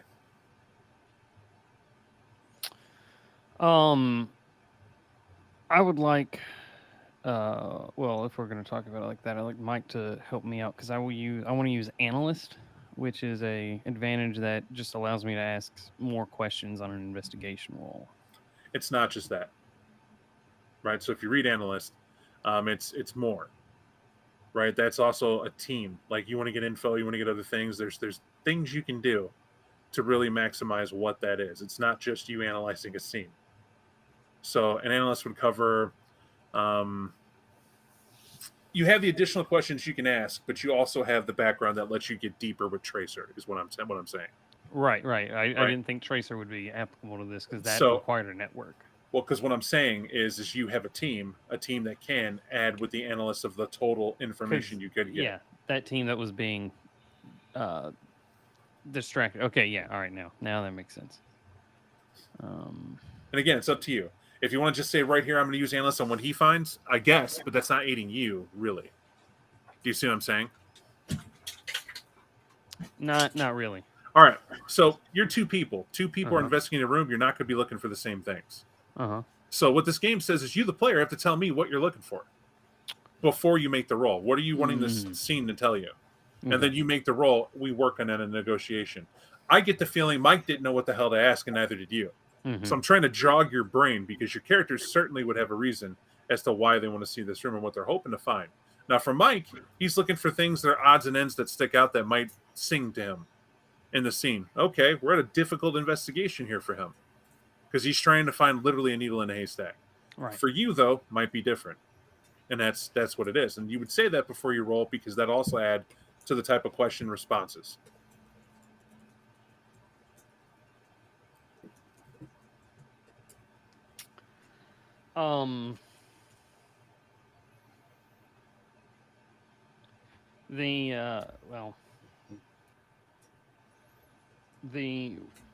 What I want to know is what I would like to figure out here is what could possibly 3 diving suits have to do with like what went on here. Okay, Yeah. let's make a roll. That already tells me the line of thinking you're having. Mm-hmm. What you're saying is whatever I notice out of place, I'm trying to do, which basically you're doing the same thing as Mike, are you not? Yes. Okay. So what I'll say is your analyst will be considered for aiding Mike or you yourself roll. That's all we're determining. Either you're going to let him do the work and walking around and seeing what's missing, and then you're going to analyze the room as he does it, or you're both going to do it and look for specific information. But the answer is one of you is going to do it while the other one is trying to come up with what this all means. I'll use analyst to assist Jeff, the veteran. Okay. Jeff, the veteran. What we have to do here is this assisting process is as simple as, yeah, I'm going to give him a high five. Right? But I'm going to help you guys out. Here's a cheat against me. As a storyteller, I feel there's information I'm bursting to want to tell you. But I got to leave it to the capabilities of the character. Also, scene changes based on what you want and what you find. I got to let you do that. So that's where I'm at as the game master here. That said, I also want you to feel like you're in control here. So I think an investigation comes down to what you can't see and what is obvious. And the puzzle is somewhere in between. Would you agree? Yeah. Mm-hmm. Generally. Okay. Now, are you looking for the motivations of the people that were in the room, or are you looking for the evidence that just coldly tell you what might have went down here. You can't do both. No investigator can. I'm looking for evidence, right? I need things that I can put on paper because they want to protect Mr. Fancy Boy. Okay. Right. So I can't write a report about motives for someone I haven't spoken to. And what about you, Brennan? About the same. All right. So if it's the same, I don't need you to roll helping or hindering. You're in the same vein. Mm-hmm. So in that case, +2 automatic, Mike, to what you're rolling for investigate. All right. Here it goes.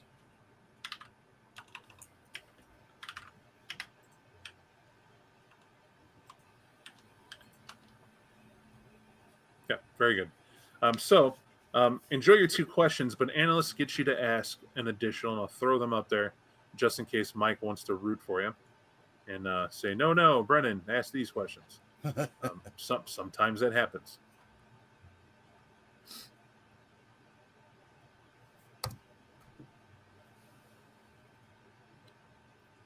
So we could be fair. How about you both take a question? Does that sound fair? Well, I'm looking for a thread to pull on, right? So my question comes off of my list, definitely. How can I find out more about what happened here? Like, what am I missing? Okay, so that's an easy one. Looking in this room to find out more about what happened here would be to get any recorded evidence that happened here, and you already heard, apparently they didn't record it. It's if you buy that story. Mm-hmm. Right? You're telling me the NSA that records everything in this facility couldn't record this room for some reason. Now, for the high-tech gear in this room, you definitely have an ability to record in this room. The science alone states that somebody's recording any breakthrough or event that could happen from this point. So there's no way that it wasn't recorded somehow, but they claim no. So that's suspicious. The other thing is that your buddy here can just give you the evidence he has. Right? Instead of you verbally having to pull it from him, it'd probably be a lot easier if you knew the full story. Fair enough. I'll ask for that. Since it occurs to me. But let Brent try and have his question. Is there a connection between this and another event? And like, obviously, there's the whole like recordings going out, right? But in my mind, those are tied to the same event. I would tell you there is a connection between this and another event, but that's only if you make your see through the illusion roll. Well, I guess we're gonna see one of my worst rolls in the game. Let's see.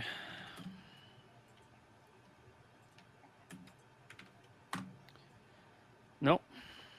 Well, so what it is that you're just looking at the facts as is, right? Somebody came in here. Obviously, these tools weren't used. They say in the report that a strap-on was used, and this guy, and that doesn't make sense. There was a guy whose face was industrial equipment was used. There is no industrial equipment in here. There's nothing in here that you're even remotely looking. Why would you have something that have the force described in here to be able to shatter the glass or risk? I mean, you're thinking of everything everybody's told you. And where this place is certainly not fragile, it doesn't add up. But your mind's tripping on that. But you also get that a part of you is avoiding what you're looking at. And what I mean by that is your character in the back of his mind feels a resistance from yourself, as if someone inside is screaming at you not to turn around, and you're listening. You're making up every excuse to see what's in front of you, and it's pissing you off. This does relate to you personally. You just can't place a finger on where. And you don't know how you know these events. Maybe it's the familiarity. Maybe it's who the personally was involved. You know for a fact there is a lot more to the story about Shannon and these doctors than he's at all telling you full disclosure on. And being in here, you certainly get that. And it's because you're telling me Shannon missed out on an orgy. Doesn't make sense. Why would you leave an orgy? That doesn't make sense. Your mind is escaping your question. They're absolutely connecting too, but what I'm trying to describe is that frustrating element that every investigator has. You can't ever jump onto a next lead until you cross off the ones that got you there, because something very painful you're ignoring. Okay. And to go back to Mike's thing, I'll absolutely share what I have. Do you want me to just screenshot it and send it to him, throw it in his character room? Yeah, if you want to start screenshotting them, and we could say that's what you guys are doing, and that'll take some time. And what we'll do is we'll switch over to the Medbay twins, as I'll refer to them, as I obviously want to throw them to it. Engineering, you're right. Medical facilities. There is pretty tight leash on getting in there unless you need inoculation shots or the facility's pretty hopping when it comes to that. People need to go there all the time. It's not that anybody's kept out as much as the people that do come in. It's like a turnstile. You wait in a room, go see the doc, get on the weird sophisticated table. They have that weird circular plastic thing with a light show on it that apparently helps them check out a body really fast. You've done physicals on here. Come in here, check it out, hit your head. You've got to come here. Apparently it does a CAT scan, does an x-ray. It's all in one. And it's pretty fun. Like, the weird part is the doctor who stands behind the radiation screen room whenever they do that. And it's usually two of them, and they wear this VR helmet. Both of them do. And you don't know what they're touching in midair, but they're always checking out that, like, in real time, what they're getting from the body. Pretty cool. But beyond that, you're in the waiting room with, like, 4 other people, and you're pretty certain it's not serious. Like, one looks like maybe they have the flu. The other 3, you're pretty certain they're accompanying 2 are accompanying 1. They're sitting close together. They're all talking, and apparently the guy's side hurts. He has sweat all over his body, keeps grabbing his like lower left side, and they're just trying to provide him comfort. But this is to say, in terms of you sneaking by to do anything, there's like a nurse, and there's a doctor back there somewhere, but it's not like they have to see the entire facility of clientele. So maybe they're running a test right now, and they're just waiting to come out and get whoever. Hey, so we just need to just get a look just to confirm. I'm obviously talking to you, Aiden. Yeah. Um, So, I mean, what is there is there a morgue or something? There's got to be a morgue on deck. I mean, people got to die. That's just kind of how it goes, huh? So you get us into the morgue, we can get, visual evidence for Shannon, and Shannon can, maybe it'll trigger some memory or whatever, since he seems to not remember shit. yeah. There is one, and we can just get past it. If I recall correctly, it's right beyond. It's a couple doors back behind the main doctor's office. We can get just back there. My card might still get me access. I mean, occasionally I have to make sure the structural integrity is good. I got to do inspections around here. But Okay, then use your card. okay, I need you to keep the nurse's attention so I can get back there. Oh, that's my specialty. And Aiden will stand up and go and walk up to the nurse. It's not a hard thing. She'll simply look up. She's a brunette. Looks I would say Mediterranean in description. Maybe early 30s, if that. Well-to-do, definitely serious about what she does. Although it is pretty cool. Like, she's got this tablet she's looking at, and when you walk up, she just literally holds it up to you, and she's like, "Oh, Aiden, what brings you in?" You don't recall meeting her. How does she know it's you? Pretty cool. It works that quick. And she just grins to check it out. And when she tells you, she goes, "Have you quit smoking yet?" Aiden's gonna be a little shocked by that. He wasn't as shocked about her knowing his name, but the smoking habit is. And then he's just gonna laugh, and he's like, nurse, I can't kick the habit. The nicotine. They say it controls you.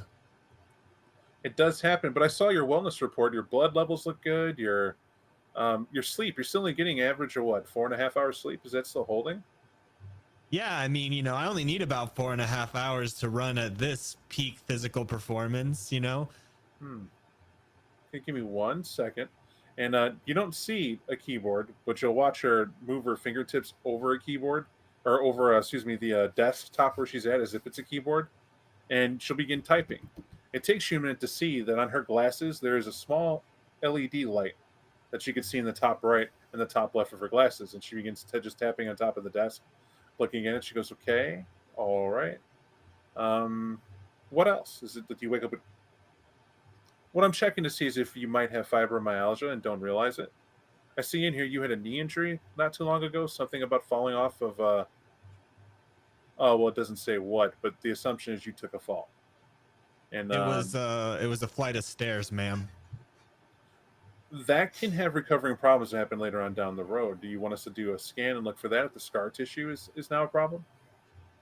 Yeah, I mean, if it'll, yeah, let's get the scans going. I mean, I'm here, right? Might as well get the full physical, make sure I'm in peak condition, just like I think.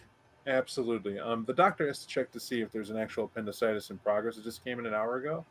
Obviously, it has priority, but he has a rare blood type, and we have to wait till we get that in. But one doctor, which is typical, but very, our doctors. If you don't mind waiting, like maybe an hour, if that. Yeah, I mean, I can wait an hour for sure. And get just for that. The appendicitis is for sure. Can I help with that in any way? Is my blood? Do I have that rare blood for whoever's got it? She'll, without looking, tells you, or we already ran blood types to the facility that's here, and there are people who meet the blood type, but we won't have enough on hand. He's taking his meds to prep him for the surgery, should be calming down. And we have it well in hand. It's sweet of you to ask. Oh, well, okay. Yeah, no, I'll just take a seat down over here. I feel like I should have interrupted and actually said I'm gonna slip away, and that was on me. And at any point, I try and sneak past. Well, here's the thing: how renowned are you at sneaking? You feel that your engineer has developed in a sneaking skill career? His approach to sneaking is probably just to pretend like you belong there. Walk kind of like with a purpose. I will accept that you're about to find out, right? It's about as best as you have. Yeah. Out of curiosity, though, I mean, just humor me here. Sure. Look at your sheet and tell me how confident you think your guy could, in a well-lit space, not much room to get around because everything's put up here in a purpose, is going to sneak past somebody just because they're talking to somebody else. Not very well. I'd agree. It'd be very difficult to say the least, right? Yes. So what I want you to do is give me a coolness check. We're going to see if you can keep it together. A lot of you people getting detected as making mistakes. I'm not making this reflexes because this is more or less if your character can, under pressure, formulate a different avenue than just directly trying to sneak by. All right. So this would be move.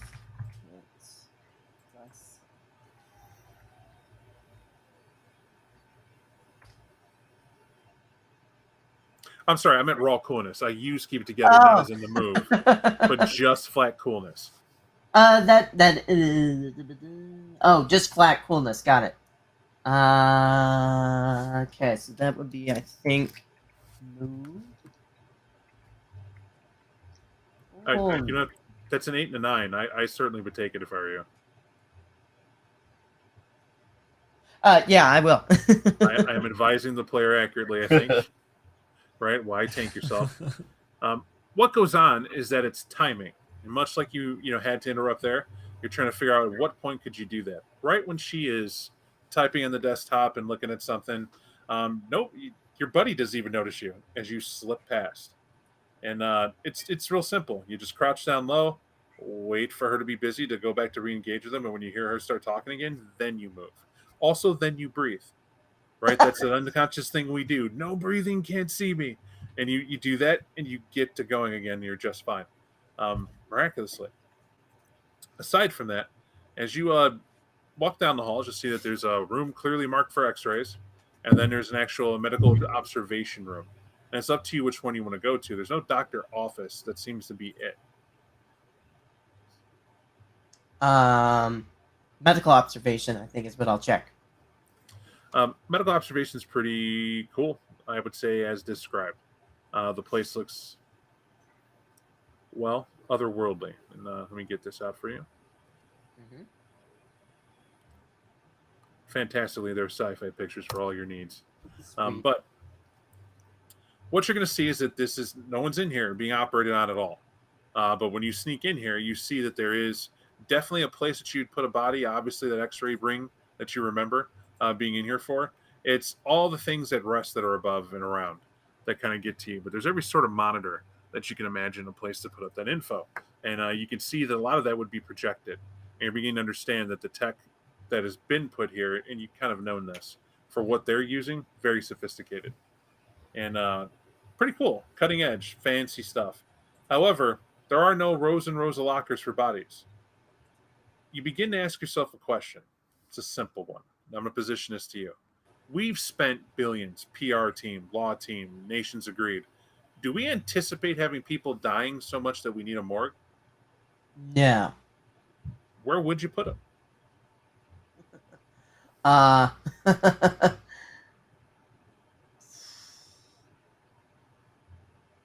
we'll leave it at that. Yeah. You don't need to have an idea for it, because it's one of those things. I'm where I would have put them. I know what an X-ray room is. Yeah. Right, but this is like whatever weird observation room this is. All right, if this is all there is, where's the beef, so to speak? And it's a hard thing to think of. Now, you're an engineer, you work here. There's no role I need to give you for this. You do have a place where people eat, and they do have a freezer, and it is a walk-in freezer, a sizable one, because it's the amount of people are here. There's no way they're going to risk contaminating the food by putting bodies there. No. No. And then, real quick, you'll kick yourself like right in the balls, mentally. You have CGIS here, and your refound buddy has evidence that he's been calling out and talking about that they have. Doesn't it sound like the authorities have already come here and collected evidence? Yeah. Just logic, right? I'm just saying your character would have a natural logical moment as you're in this room. Well, it's not here. How do we confirm it? So at this point, it's like, without us having a photo, which we're not going to get clearly, Right. it comes down to maybe they can convince Shannon this is what it is, or whatever idea you come up with. All right. I think what I'm going to do is I'm going to get out of there before somebody gets mad at me. And I'll get myself I'll get Aiden's attention that it's time to go.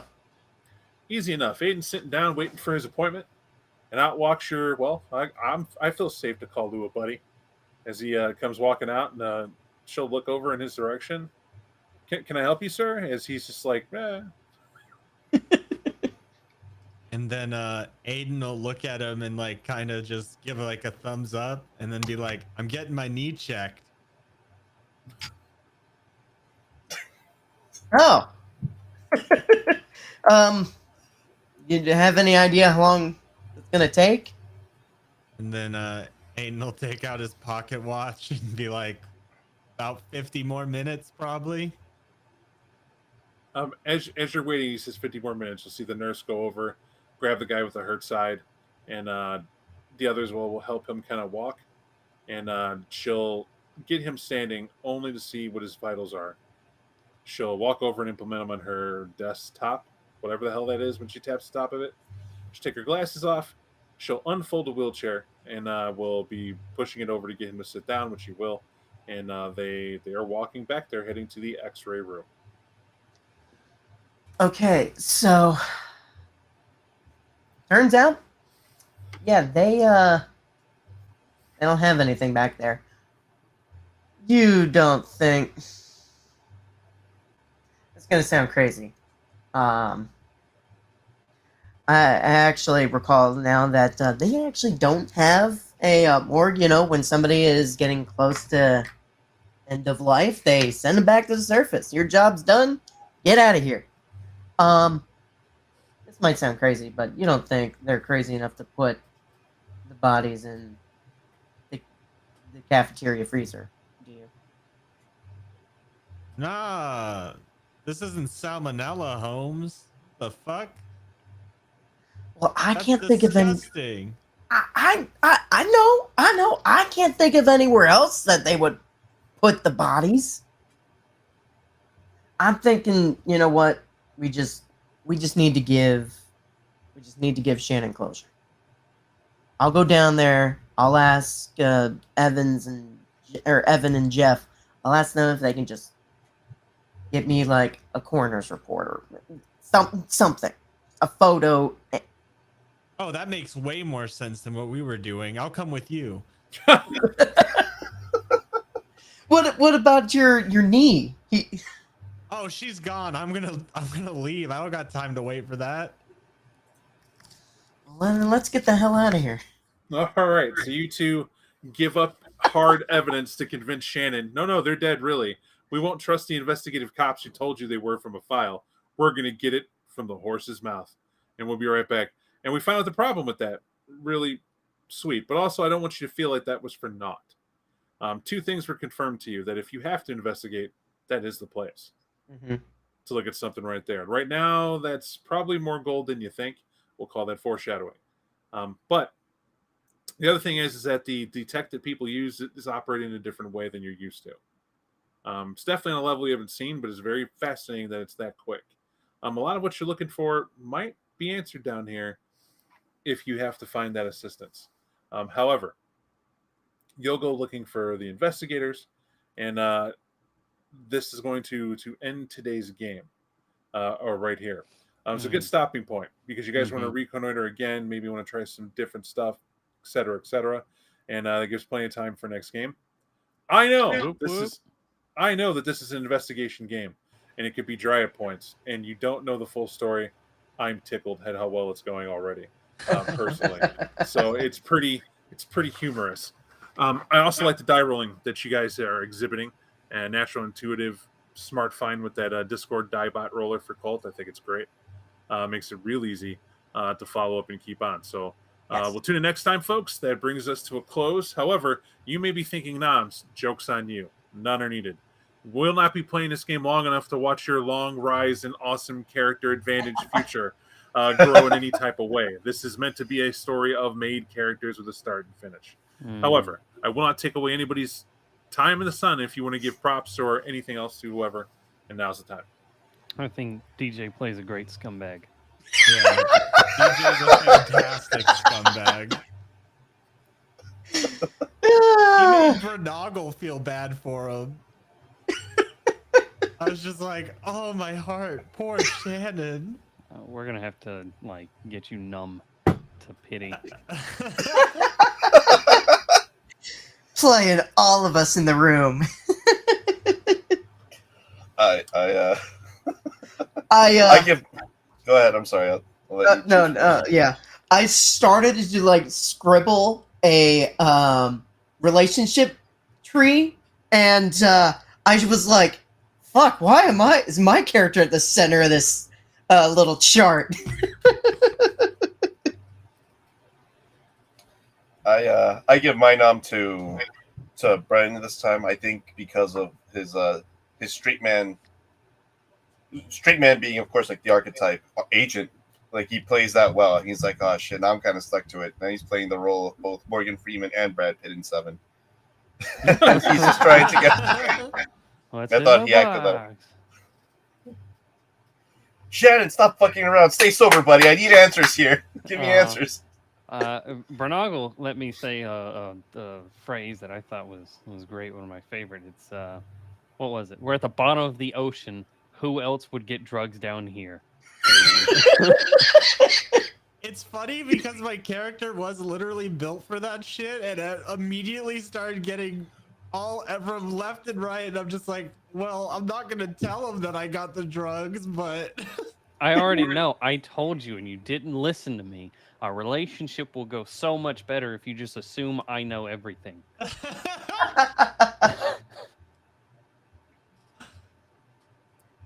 I think you guys did well. Definitely let the kid a good time.